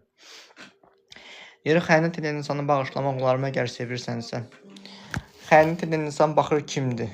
Əgər mən onu doğrudan da sevirəmsə, mənə qarşı səhv eləyibsə, əgər o xəyanət, belə deyim də, başqa bir adama mənim qoyub başqa bir adamı seçibsə, yox, bağışlamağın yeri yoxdur. Əgər sevgili münasibətdirsə.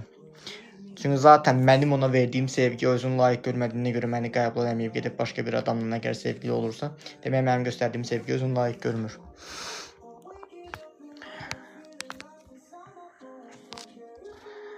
Deyir, takip alındınız. Deyir, peşman olubsa. Xəyanət edən insanlar heç vaxt peşman olmurlar. Sadəcə sizi itirməmək üçün, sizi təzədən barmağında dolamaq üçün, yəni üzr istəyirəm ifadəmə görə, barmağında dolamaq üçün əldə saxlamağa görə peşman olmaq rolunu oynayırlar. Yəni olmuşdu elə bir xanım ki, demək, həmin əri əslində peşman olmamış. Sadəcə peşman olmaq rolunu çox professional şəkildə oynadığına görə peşmançılığı oynayırdı. Amma halbuki qadını itirmək istəmirdi. Çünki qadından çox mənəvi şəkildə yararlanırdı. Ona görə demək istəyirəm, xəyanət edən insan narsistdir. Xəyanət edən insan xəyanəti niyə görə elədiyini anlayırsa əgər, o səbəbi aradan qaldırırsa, artıq xəyanət eləməyə kimi ehtiyacı qalmır və Azərbaycan kişiləri, nəinki Azərbaycan, ümumiyyətlə dünya statistikasında var ki, bir çox kişilər xəyanət elədikləri qadına dəyərsizlik hiss etdirməkdən əlavə günahkarlıq yüklürlər ki, yaxşı arvadlığı desəydim mən gedib başqa qadına yatmazdım deyir. O baxımdan da sən əgər özgüvənsiz qadınsansa, özgüvənsiz hiss edəcəksən, özünü günahkar hiss edəcəksən. Amma yəni belə də baxanda həmin o kişinin özü anormaldır ki, sənin yetərsiz gördüyün bir qadınla niyə evlisən ki? Belə də baxanda. Demək ki, bir yerdə sizi aldadır, özünü də aldadır. Özünü o şeydir də, sadəcə öz xəyanətinə don giyindirməyə çalışır. Deyir, insanlar dəyişmir, bir dəfə edib sən edəcək. Dəyişmək istəyirsə dəyişirlər, amma onlar dəyişmək istəmirlər. Sadəcə dəyişdiklərini vurğulayırlar, amma dəyişməyiblər. Sadəcə onlar müəyyən məqsədlərinə çatmaq üçün başlayırlar şey eləməyə. Deyir, peşman olmur, yaşandı. Görürsünüz, hazır bir təcrübə var sizin qarşınızda. Ya da o nəticə var qarşınızda.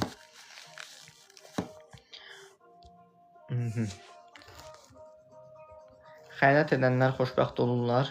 Əmin ol ki, sən əgər bir oğlan xəyanət edirsə, bu yəqin xanımsızdır, bilməm xanımsız bəyəsi, düşünürəm xanım olarsınız yəqin ki. Yəni əgər sizə xəyanət edən bir kişi xəyanət edibsə sizə, əmin ol ki, sizə xəyanət elədiyi qadına belə, o qadına da belə gedib başqa bir qadından xəyanət edəcək. Çünki onlar nə istədiklərini anlayıb bilmirlər. Və o baxımdan da yəni o qədər olur ki, yəni münasibətdə istənilən halda gördükləri şeyi başqa bir adamda görürlər ki, ayda bunu da xəyanət elədim. Deyir, bəyəm.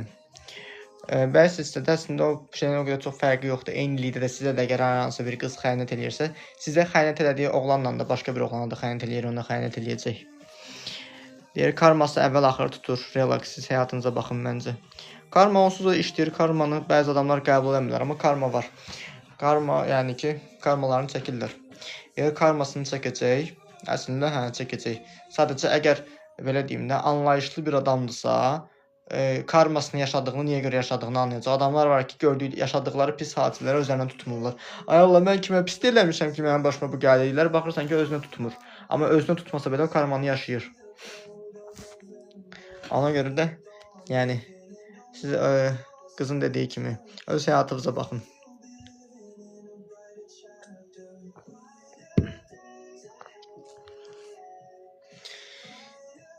Deyir, özümü burada tez-tez deyilmiş kimi hiss edirəm, bədənim də tez-tez keyir. Bu ayrılmadır. Əslində dissosiativ şəxsiyyət pozuntusu ola bilər ki, reallıqda qəbul bilmədiyiniz şeylər var. Reallıqla üzləşməkdən çəkinirsiniz deyə. Əsasında şəxsiyyətinizi qəbul bilmirsiniz. Bədəndə keymə yaşayaraq həmin andan qopma yaşayırsınız. Narahatçılıqlarıma lağ etmişdi. Öz anası ən xoş günündə xəstəliyə tutuldu. Həqiqətən inanmazdım. Yəni karmasını çox şiddətli şəkildə yaşayıb əslində. Əslində həm də anasının özünün də qurban proqramı olduğuna görə onu yaşayıb.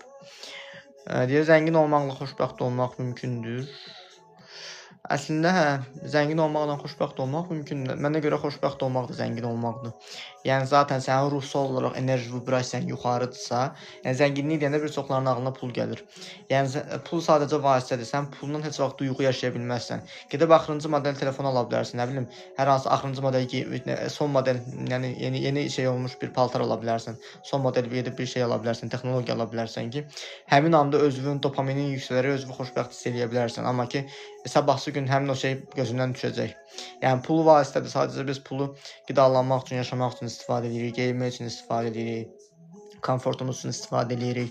Digər tərəfdən əgər sənin öz mənəviyyatın əgər zəngindirsə, yəni artıq onda sən maddi olaraq da zənginliyin olacaq. Adamlar var ki, pulları var, imkanları, amma gözləri yenə də tox deyil, gözləri yenə də acıdır.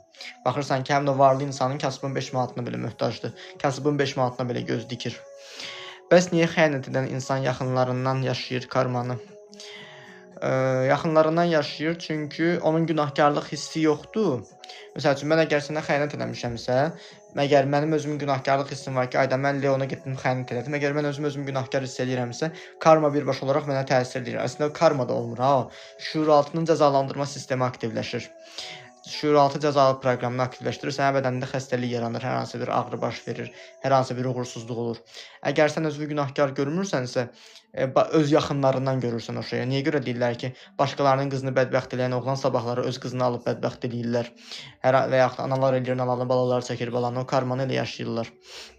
Bu baxımdan da insanları qınamaq da elə bir şeydir. Mən səni qınayıramsa, səni qınadığım şey əslində mən özüm yaşamaq istəyirəm. Səni qınadığım şey illa ki, mən görəcəyim indi kimdənsə, ya dostumdan, ya tanışımdan, ya ailəmdə, ya da ki, öz uşağımdan görəcəyim. Söhbət ondan irəli gəlir ki, sən onu yaşayırsan. O cənnət cəhənnəm deyilir. Mənə görə cənnət cəhənnəm bu dünyada da ən çox. Yəni bu dünyada son nəfəsinə qədər xəstələnib ölüm yatağına, ölüm döşəyinə düşəndən sonra bu dünyadan köçüb gedirlər. Yəni sənin əgər vicdanın rahatsa, öz için rahatsa, mənə görə zaten bu dünya onda cənnətə çevrilir. Salam doktor. Salam Xotan, xoş gəlmisiniz.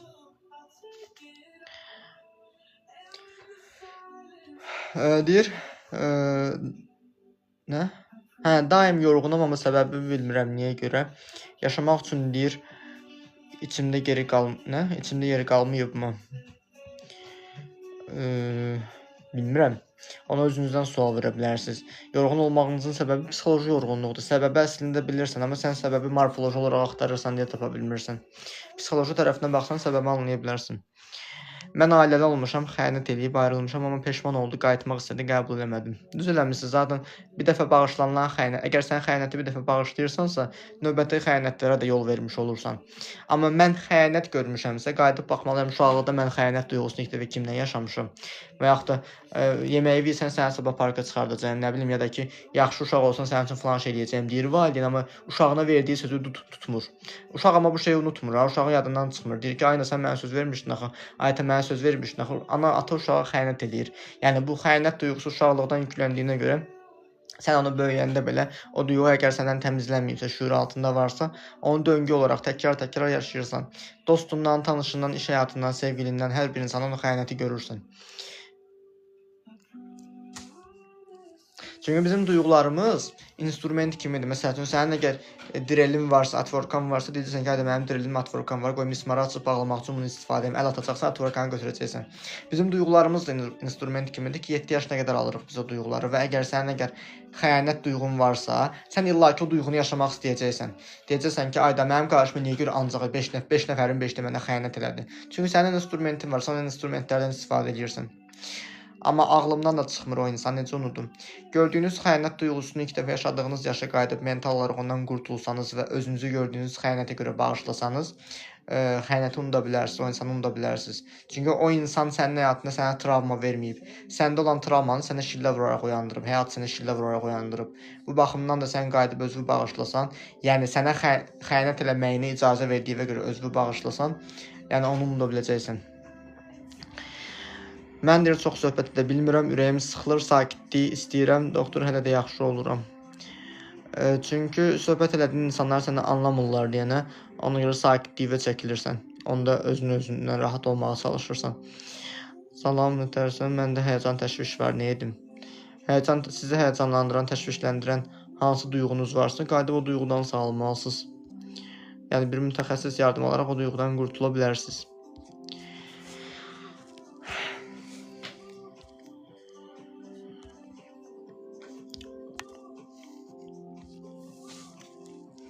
Dərman atıram. Dərmanlarla mən işləmirəm. Dərman zaten narkotikdir. Sənin ağrıları uyudur. Lakonik keyləşdirmə yaradır. Ona görə də dərman sağaltmır. Sadəcə həmin o anda sənin duyğu keydir, dondurur. Salam, necəsiniz? Salam, yaxşıyam, yaxşı olasınız. Ölüm qorxusu panik atakla əlaqəlidir, doktor. Əslində, ölüm qorxusu panik atakla əlaqəlidir və belə deyim də, daha doğrusu panik atak ölüm qorxusuna əlaqəlidir. Yəni təkcə ölüm qorxusu da olmur orada. Kimisində ağlımı itirib dəli olaram qorxusu olur. Kimisində nə bilim klaustrofobiya olur ki, klaustrofobiyanın zaten kökünə gedib çıxanda nəfəsin kəsilməyə ölüm qorxusu olur ki, klaustrofobiyanın ilkin yaşandığı an bilirsən hansı an olur?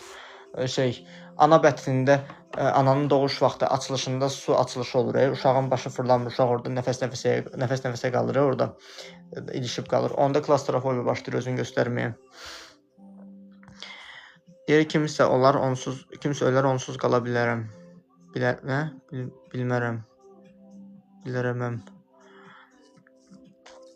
Elə keçəndə qalarsınız ki, sadəcə sən ölən insan üçün ağlamırsan ki.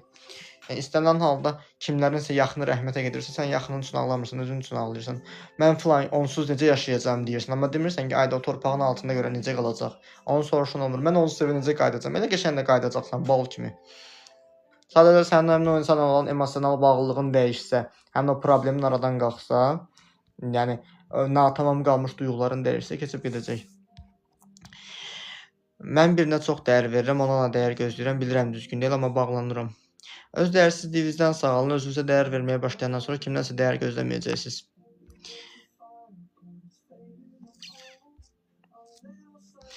Deyir, bir insanın xəyanət etməyəcəyini qabaqcadan necə bilmək olar? Bir insanın xəyanət etməyəcəyini qabaqcadan bilmək necə olar? Mənə görə sağalaraq bilmək olar ki, sən sağalandan sonra bilirsən ki, artıq sənin həyatına səndən xəyanət edən insan gəlmir. Ali deyir, mənim sualım gəlməli ya da demək istəmirsiniz. Mənim burada kimlə şəxsi qərəzliyim yoxdur. Yəni ki, sualınız düşməyib sadəcə. Sadəcə ağlamaq şairləri qoymusunuz 3 dənə, başqa heç nə düşməyib.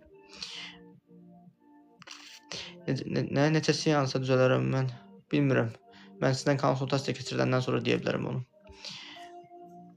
Salam, qan azlığı psixoloji problem yarada bilər. Əslində, psixoloji problemdən qan azlığı yaranmış ola bilər. Necə sağalmağı nəzərdə tutursunuz? Psixoloji olaraq sağalmaq üçün xüsusi seanslarda iştirak edirsiniz ki, yəni ən azı mən seansları hipnoz vasitəsilə keçirirəm ki, hipnoz vaxtı sənin şuur təbəqən, belə deyək də, şuur və şuuraltı ayıran kritik faktor filtr təbəqəsində ötüb keçərək, şuur altındakı problemin ilkin yaşadığı ana qayıdaraq problemi həll etmək üçün ixtira olunmuş bir terapiya üsuludur hipnoz. Və sən əgər o seansda iştirak edirsənsə, sağalmaq istəyirsənsə, sağalmaq üçün motivasiyan yuxarıdırsa, o duyğunu buraxıb xəyanətkar insanlardan azad olmaq istəyirsənsə, qurtula bilərsən. Bir oğlan hədiyyə göndərib, güllər göndərib, sonra niyə ayrılıram deyə bilər axı. Çünki səndən ayrılmaq istəyir, amma sənin reaksiyandan da özünü narahat hiss edir. Ona görə sənə gül göndərir. Yəqin ki, bir yerdə sənə şey eləyir. Səni çox eləməmək üçün. Qızışdırmamaq üçün. Psixologu.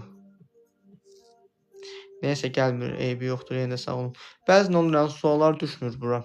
Bəzən TikTok'un yazı fontu mesajı kimi 18+ kimi götürür, yəni erotik yazı kimi götürüldüyünə bəzən düşmür. Yəni o da ki, Azərbaycan yazısının türkçəyə çevriləndə alınan bir təzahürüdür ki, yanlış algılanır orada. Yəni təkcə sizdə olmur, çox adamda olur.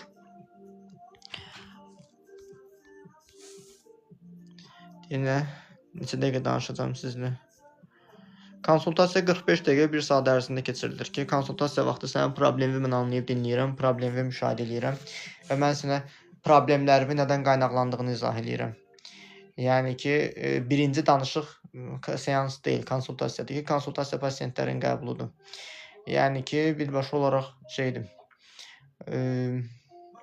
problemlərimi müşahidə etmək üçün mərhələdir.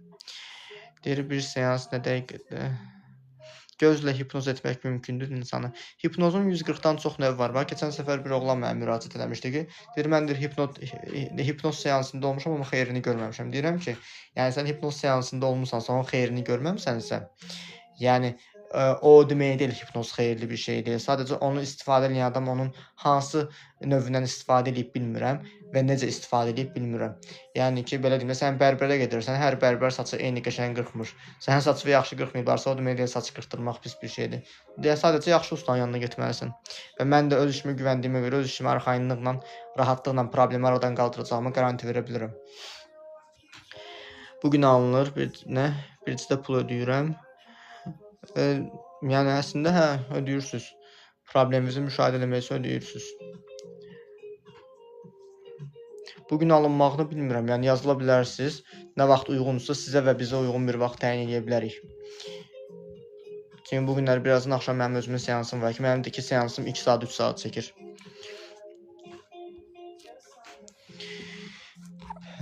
Belə.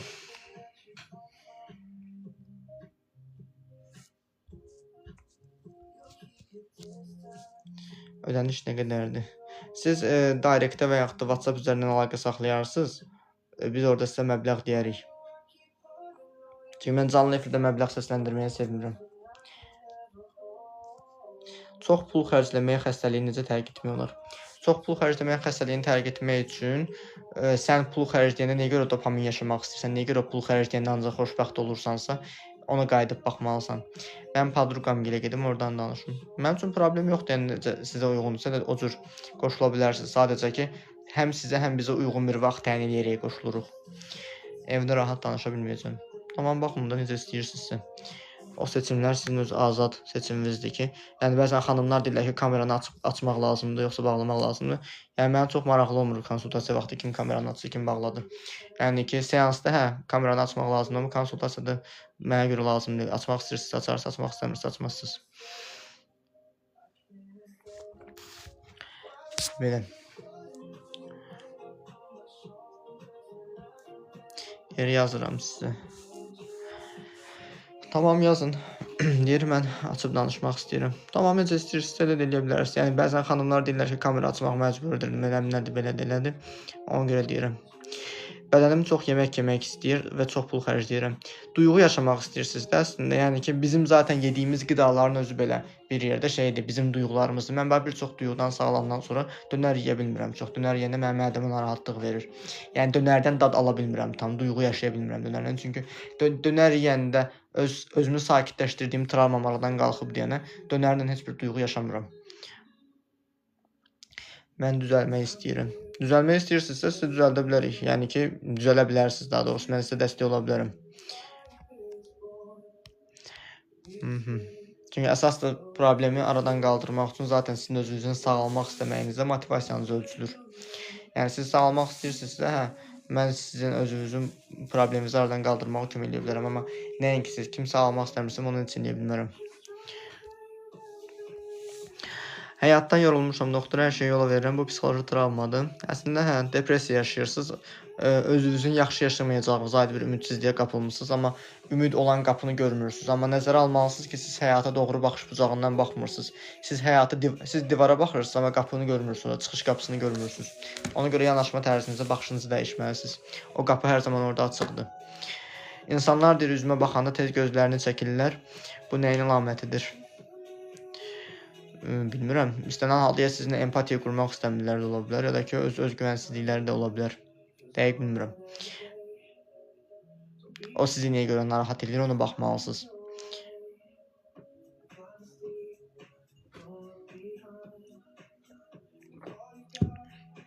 Çünki göz təması qura bilməyənlərin çoxsunda olur ki, öz güvən problemi olur, ya da ki, nə bilim, empatiya qurmaq istəmirəm adamdan bir çox şey ola bilir.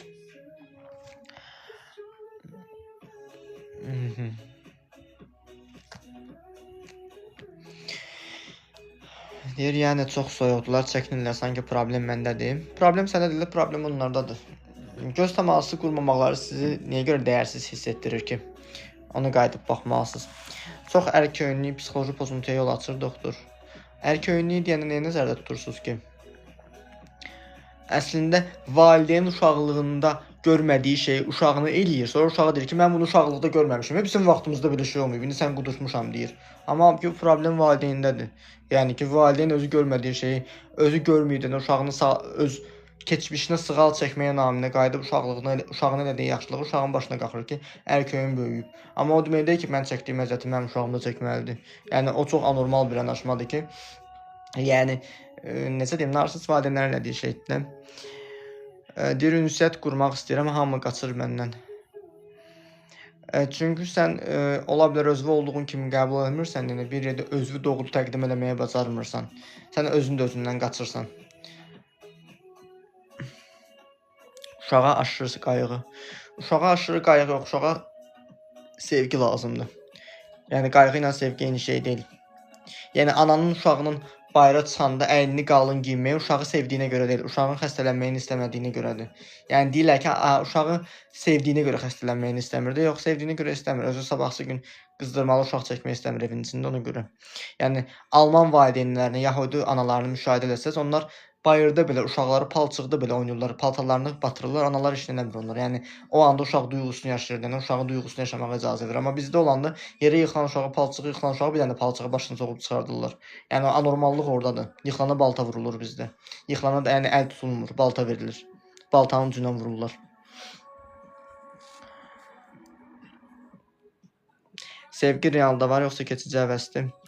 Sevgi realda var. Yəni uşağın ananı zaten sevməyi sevgidir. Uşaq körpəliyində ananın üzünə belə-belə deyirik. Əsl uşağın ananın özünü sevməyidir.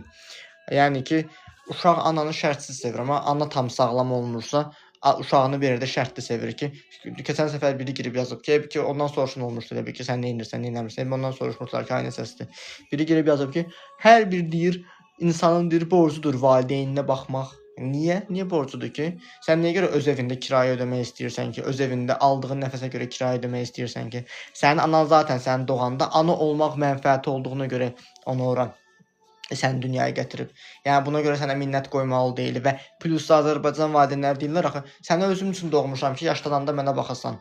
O uşağın görün nə qədər şəxsiyyət alçaldılıb orada ki, yəni anam atam mənə elədiyi yaxşılığı mənə görə yox, yaşlananda mənə baxsın deyə nə edirlər. Yəni birbaşa Azərbaycan valideyni, Azərbaycan valideynləri uşaqlarını bir jeton kimi, lotereya bileti kimi, gələcəklərini investisiya kimi görürlər, sərmayə kimi qoyurlar. Yəni özüm məətəl adam olmamışam, mən ən azından doğduğumdan yarıyım tipində.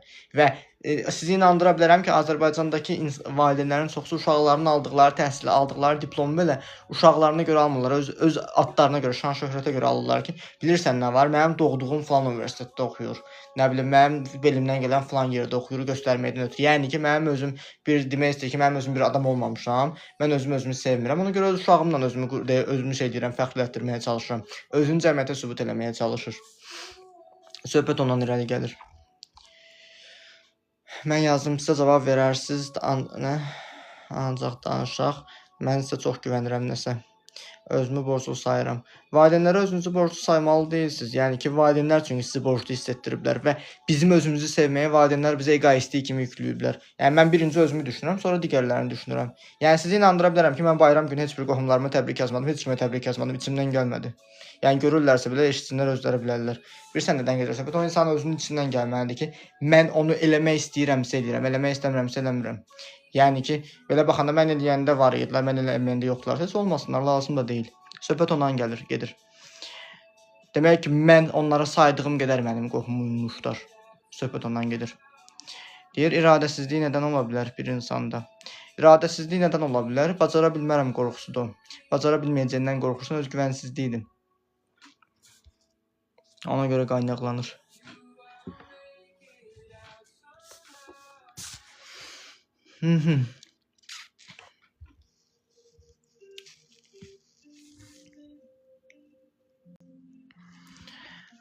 Deyir, gözlərim tez olur, amma ağlaya bilmirəm. Bədən deyir, ağlamağı da bloklaya bilər. Bədən ağlamağı o vaxt bloklayır ki, ağlamaq sənə görə zəiflik kimi yüklənibsə, ağlamaq zəiflikdir və yaxud da kişilər ağlamaz inandı. Zaten Azərbaycan kişiləri ağlamaqdan qorxur, amma 40 yaşında da infarkt olub ölürlər. Ağlamaqdan qorxduqlarına görə, amma ağlamadıqlarına görə o ağrı onların ürəklərinə yığılır. Mən lazım olanda oturub ağladığım vaxt olub ki, onu deməkdən çəkinmirəm. Yəni ağlamaq anormallıq deyil, əksinə bir yerdə sənin özünü sakitləşdirməyindir. Keçən səfərlərdə bir demişdim ki, canlı efirdə danışırıq. Demişdim ki, mənim oturub ağladığımda biri yazıb ki, "A, siz ağlayırsınız." Yəni niyə belə mənim duyğum olmayıb ki? Söhbət ondan gedir ki, indi hal-hazırda oturub o demək deyil ki, ağlayıram, amma o anda insan özünü sakitləşdirməyinə görə özünü ağladığı vaxt olur. Yəni məsəl üçün mənim depressiya yaşadığım vaxt düz 2 saat olur. 2 saat, 4 saat arası mən depressiyadan çıxa bilirəm. Yəni tam sağalmışam deyənə o duyğunu tez də həzm eləyə bilirəm. Deyir necə mübarizə aparmalıdır insan bəs özünə güvənmək üçün? İnsan mübarizə aparmalı deyil. İnsan mübarizə aparmağı dayanandan sonra zaten qalib gəlir həyata. Sən sadəcə havanın fırtınalı olmağına görə hava ilə mübarizə apara bilməzsən. Bunu təbii olaraq qəbullanmalısan və öz mübarizə və daxilindəki mübarizəni, intiqam hissini buraxmalısan. Və ondan sonra sən özünə güvənməyə başlayacaqsan.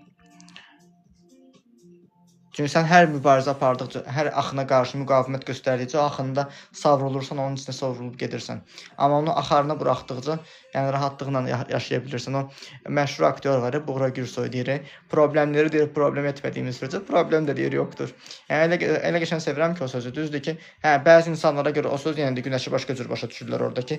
Öz problemlərini doğrudan da problemləri var ola görmürlər. Ciddi şeyləri də ört-basdır eləyirlər, amma ki İstənilən halda sən çox yüngül şeyləri şişirtməli deyilsən. Ən yüngül antidepressant deyində, mən psixiatr deyiləm axı, nevropatoloq da deyiləm, mən hipnoterapevtdim. Mən dərman müalicəsi yazmaq kimi bir səlahiyyətim yoxdur. Sadəcə sizə əsəblərinizi sakitləşdirmək üçün keçici olaraq onu deyə bilərəm ki, ot çayları, bitki çayları istifadə edə bilərsiniz. Sedativ yarpağının çayı var və yaxud da melissa çayı var, passiflora var. Passiflora nə idi? Pişiyotu çayıdır. Pişiyotu çayı istifadə edə bilərsiniz və yaxud da nə bilim, aşaqvada bitkisi var bir də. Ondan da istifadə edə bilərsiniz. Ölüm qorxusu həddən artıq çoxdur, nə etmək olar? Ya məndən, ya da mənim kimi bir mütəxəssisdən bir peşəkar yardım alaraq ölüm qorxusundan sağalmalısınız. Çünki ölümdən sən qorxsan da zaten bir gün öləcəksən, ölümdən qorxmasan da. Yəni mən oturub ölməkdən qorxmaqdan öləcəyim günü gecikdirmirəm. Yəni o vaxtı da ala çəkmirəm. O baxımdan da anlamalıyam ki, uşaqlıqda zaten ölüm qorxusunu bizə yükləyiblər və ölüm qorxusu bizə yükləndiyi ana qayıdaraq o duyğudan sağalsaq, yəni problem də aradan qalxıb gedəcək. Nevroza kömək olur. Nevroza kömək olub olmayacağını deyə bilmərəm. Məncə kömək olmur. Sadəcə o sənin sinir sistemini sakitləşdirməyə başlayır, sakitləşdirir. Amma nevroz üçün çox ciddi bir yardım almalısınız.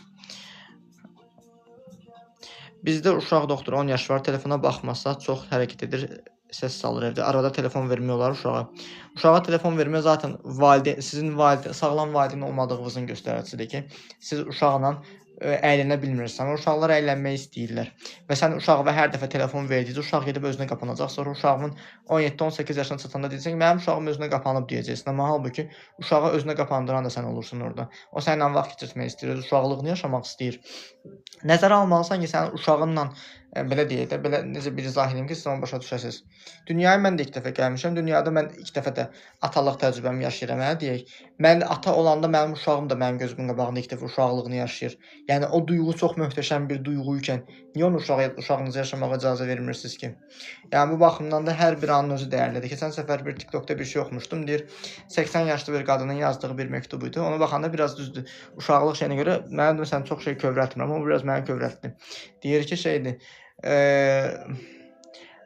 80 yaşındakı qadın deyir 31 gün deyir yuxudan deyir 35 yaşındakı vaxtı ilə deyir oyanıb deyir və baxıb görür ki, uşaqları balacadır, uşaqları gəlib yorğanını dartır, ananı oyatmağa çalışır. Ana deyir güzgüyə baxır, görür ki, üzündəki qırışları yoxdur, saçları ağappaq deyir, qapqara saçları var və baxır ki, həmin 35 yaşında olanda özünü bəyənmirdi, amma indiki 35 yaşında özünü çox bəyənir. Hər bir anın dəyərini bilir və televizordakı yüksək səsə belə deyir ki, hayda kaş həmin o günlər olardı deyir. Yəni söhbət ondan irəli gəlir ki, vaxtında özünü dəyərləndirə bilməyib, yəni keçmişinə yazığı gəlir. Və o baxımdan da uşaqları ilə deyir daha çox deyir şey eləyirdi. Vaxt keçirirdi, nə bilim bir yerdə axşam yeməkləri yeyirdilər. Yəni o yuxunun əslində özü keçmişdə eləmədiyi şeylərin olan yazıqlığının səbəbi idi ki, yuxusunda onu görmüşdü. Amma ki çox mənalı bir şeydir ki, zaten sən həyatı bir dəfə yaşayırsan. Bayaq da dediyim kimi, mən efin əvvəllərində dedim bayaq ki, 100 ildən sonra zaten torpağın altında qalacağıq. 100 ildən sonra məni heç kim xatırlamayacaq. Yəni məndən törənənlər də məni xatırlamayacaqlar. Ona görə mən niyə görə kimlərdənsə asılı olmalıyam, kimlərəsə reaksiya verməliyəm və ya da bu günümün dəyərini bilməməliyəm. Söhbət ondan irəli gəlir ki, dəyərini bilməliyəm, bilirəm, amma dəyərimi bilə bilmirəmsə, qayıdıb baxmalıyam ki, mən özümə dəyər verməyi niyə görəm? özümə layiq bilmirəm. Mən niyə görə özümü dəyərləndirə bilmirəm? Yəni belə də baxanda mən indiki danışdığım kimi, indiki oturduğum kimi, indiki göründüyüm kimi 5 ildən sonra belə olmayacağam. Hə, 5 ildən sonra o demək deyil, pisə doğru gedirsən, amma indiki gənclik tamamilə ayrı bir cür olur ki, indiki gəncliyin enerjisi 5 ildən sonra insanda olmur, 10 ildən sonra insanda olmur. Yəni hər insanın özünün belə deyək də ayrı inkişafında, yəni inkişaf edirik də, yaşlanmağa doğru gedirik, söhbət ondan irəli gəlir. Deyir, sağ olun doktor, bizə vaxt ayırdığınız üçün. Dəyməz, mən də sizə təşəkkür edirəm. Deyir və məsələn bir anlıq əsəbləşirəm, sonra peşman oluram. Əgər uşaqla əsəbləşib sonra peşman olursansa, öz anan kimi olduğuna görə özünü qınayırsan yəqin, özünü günahkar hiss eləyirsən. Ana var ki, uşağını döyür, sonra uşaq ağlayanda belə ağlama, kəs səsini, ut deyir, uşağını sakitləşdirməyə çalışır. Amma halbuki uşaq ağlayanda özünü günahkar görür. Çünki onu uşaqlıqdan anası döyərək ağladıb və bir yerdə anasının verdiyi reaksiyaya görə özünü qınayır ki, mən anama oxşayıram. Mənim o qədər tanıdığım adam var ki, bir anasını inkar eləyə-eləyə anasına oxşamağa başlayıb. Yəni qohumda tanışdığı qədər tanıdığım elə adam var və anasına oxşadıqca anasına haqq qazandırmağa çalışır ki, vay mənim anam buna görə bunu eləyirmiş. Söhbət ondan gedir ki, sən qınadığını yaşayırsın əslində və bu baxımdan sən qınamağı geridə buraxmalısan ki, hə, valideynini zaten sən sevməyə məcbur deyilsən. Deyə bilərsən valideynin başdan xarabdır, hə, normaldır. Tamam, onu başdan xarab olaraq qəbullanmalısan. Yəni ki, o da o travmaların nəticəsində elə anormal olub, amma o problemini sağaltmağın fərqində deyilsə, mən onu sağaltmalı deyiləm. Mən özümü ancaq qurtarmalıyam. O bir tanış bir şey var idi, bir yazar var idi, desəm səhv eləmirəmsə, deyirdi ki, əvvəllər deyir dünyanı sağaltmağa çalışırdım, dünyanı dəyişməyə çalışırdım. Baxdım, gördüm bu qədər insanla, milyonlarla deyir baş eləyə bilmirəm. Qayıtdım ölkəmi dəyişdirməyə. Deyir baxdım, gördüm ki, ölkəmdə deyir dəyişdirə bilmirəm. Deyir dedim ən azından da qoy cəhənnəm, qoy ailəmi dəyişdirim, ailəmi sağaldım. Gördüm heç ailəmi də deyir düzəldə bilmirəm. Ailəm də deyir sağalmaq istəmirlər. Deyir mən ancaq deyir indi özümdə dayanmışam. İndi ancaq deyir özümü deyir dəyişdirməyə çalışıram. Yəni sən özündən başlayaraq özünü dəyişdirdikcə zaten belə deyirəm, və necə məsəl üçün mən özümü dəyişdirmişəm, indi bu dəqiqə siz mənə baxırsınız, sual verirsiniz, o dəyişməyin içində yatan, belə deyim də, o içinizdəki yatan alov başlayır qığılcımlanmağa, sizdə də oyanma baş verir, hə? Bu radius şəklində başlayır bir-biri yayılmağa və oyanmaq istəyən insanlar hamısı bir-biri oyanmaq istəyirlər. Amma yatmaq istəyənlər qoyun gəlib, qoyun da gedirlər. Yəni bunu çox ciddi şəkildə deyirəm, kimi onu tənqid başa düşsə də, yəni özü bilər, amma ki, doğrudan da o sözün haqlılıq payı var ki, bəzi insanlar doğrudan da qoyun kimi gəlib, qoyun kimi də gedirlər. Amma deyir, hər yaşın deyir, öz gözəlliyi var, düzdür. Əlbəttə ki, hər yaşın öz gözəlliyi var və yəni ki, sən keçmişi və heyfsləndiyin an müddət ərzində, məsəl üçün, sən keçmişi və heyfslənirsən, hə? Sən nəzərə almalısan ki, gələcəkdə bugünkü gününə də həsəd aparacaqsan. Deyəcəksən ki, ayda mən keçmişimə heyfslənirdim. Amma sən keçmiş və heyfsləndiyin yazıqlığından, günahkarlığından, duyğularından qurtulub bugünkü anlığa fokuslansan da yaşaya bilərsən. Yəni bizim heç bir daxili orqanımız keçmişə hesablanmayıb. Bizim bütün daxili orqanlarımız bugün üçün fəaliyyətdədir. Yəni biz zehnimiz keçmişdə qalıbsa, yazığımız gəlib nəyəsə başa düşməmişik, nəyəsə anlamamışıqsa, qayıdıb onu izah eləməliyik. Yəni sən həyata yeni səhifədən başlamaq istəyirsənsə, keçmişdə elədiyin səhvləri, keçmişdə elədiyin cümlələri doğru bitirməlisən. Yeni başlayacağın səhifə köhnə cümləni ardın gətirməsin, yeni abzasdan. Ona görə sən keçmişi tam doğru anlayıb buraxmalısan. Deyir, ümumiyyətlə deyir, hər şeyə qarşı əsəbləşirəm, sonra peşman oluram. Çünki peşmançılığınız əslində sizin bir yerdə bəyənmədiyiniz insana oxşamağınızı düşündürür ona görə. Elə xəstəliklər var ki, insanı uğura aparır. Əslində uğura aparır demək də belə deyim, yetərsizlik duyğusu olan bir adam var idi ki, gedib həm piano çalmağı öyrənmişdi, həm nə bilim rəssamlığı öyrənmişdi, belə eləmişdi, amma ki, yenə də həyatda öz yerini tuta bilmirdi, nə istədiyini bilmirdi. Hə, bir yerdə travmalar bizi uğura aparmış ola bilirdi, amma ki, o uğur da bir yerdə sənin özünə xəyanətvə çevrilir. Əldə etdiyin uğurları özünü görmürsən, özünü dəyərləndirmirsən. İnsanlar var ki, məsəl üçün şəkil çəkdirirlər, çəkdirdikləri şəkilləri bəyənmirlər, amma halbuki onun bəyənmədiyi şey üzünə baxanda şey olur. Üzünə baxanda o anda keçirtdiyi duyğunu bəyənmir əslində o. Və sən o anda bəyənmədiyin duyğunu dəyişib buraxsan, bütün şəkillərinlə barışıq olacaqsan. Yəni istənilən halda estetik əməliyyat gedib elətdirirsən, hə? Sən estetik əməliyyat elətdirirsən, zaten sən öz görünüşünü bəyənmirsən deməkdir və sən nə qədər estetik elətdirirsənsə elətdir, sən yenə özündə bir qüsur axtaracaqsan, sənin gözün yenə bir qüsur axtarıb tapacaq. Yəni sən zaten özün duyğularından sağaldıqca, duyğularından arındıqca, yəni sənin öz iç gözəlliyin başlayacaq çıxacaq üzvə. Pensiya təqaüd artımı barədə TikTok çəkənlərə inanmayın, Instagramda Prezident Az kanallarını izləyin. Aha, məlumat üçün təşəkkür edirik. Aha, deyir, mən özümə deyir, söz verirəm ki, bir də belə etməyəcəm, amma yenə edirəm, iradəsizəm. Özünü çünki qınayırsan, etdiyin şeyə görə özünü qınayırsan. Əgər sən etdiyin səhvə görə özünü qınamadan, dayanıb səhvi niyə görə eləyirsən, onu anlasan və səhvi dəyişsən, Yəni iradə problemli olasın, duyğularımın problemi. Nəzərə almalısan ki, bizi limbik beyin idarə edir, bizim şuuraltımız bizi idarə edir. Yəni sənin iradə gücün şuurundadır. Yəni şuuraltı şuurdan güclüdür və ona görə sən iradəsiz görürsən özünü. Amma sən etdiyin səhvdəki mənfəətivə qayıdıb baxmalısan ki, eyni səhvi niyə görə dəfələrlə eləyirsən? Ya elədiyin səhvin səhv olduğunu anlamamısan, başa düşməmisən, başa düşmək istəyirsən, harda səhv eləmisən. Ya da ki, bir yerdə özünü qınayırsan və qınadıqca eyni səhvə təkrar-təkrar yol verirsən. Baxın, məsələn bilirəm, o adam mən yazmasam, o zaten yazacaq, amma yenə o səhvi edirəm. Çünki o duyğunu yaşamaq istəyirsiniz, ona görə o ağrını yaşamaq istəyirsiniz, çünki o ağrı sizdə var. O ağrı, bizdə ağrı olduqca o duyğunu yaşamaq istəyirik. Ona görə o ağrını niyə görə yaşamaq istəyirsən, niyə görə özünə işgəncə verirsənsə, qayıdıb ikisindən birini seçməlisən. Ya özünü insanlara qurban verməlisən, ya da ki, öz həyatının rejissoru olmalısan. Ya insanların aktyoru olmalısan, onların qoyduğu ssenarionu oynamalısan, ya da öz həyatının aktyoru olmalısan, ya da ki, öz həyatının qatili olmağını seçirsən. O deyir, həyatın deyir, iplərdir, bizim əlimizdədir. Yəni ki, sən həmin o iplə özünə bir yelləncə də qura bilərsən, boynuna kəndir bağlayıb özünü asada bilərsən. İplər sənin əlindədir. Yəni hamıya maşın verilə bilər, amma hamı maşın sürməyi bilmir axı. Gərək maşın sürməyi öyrənsinlər deyir. Səndən hərəkət, məndən bərəkət. Söhbət ondan irəli gəlir.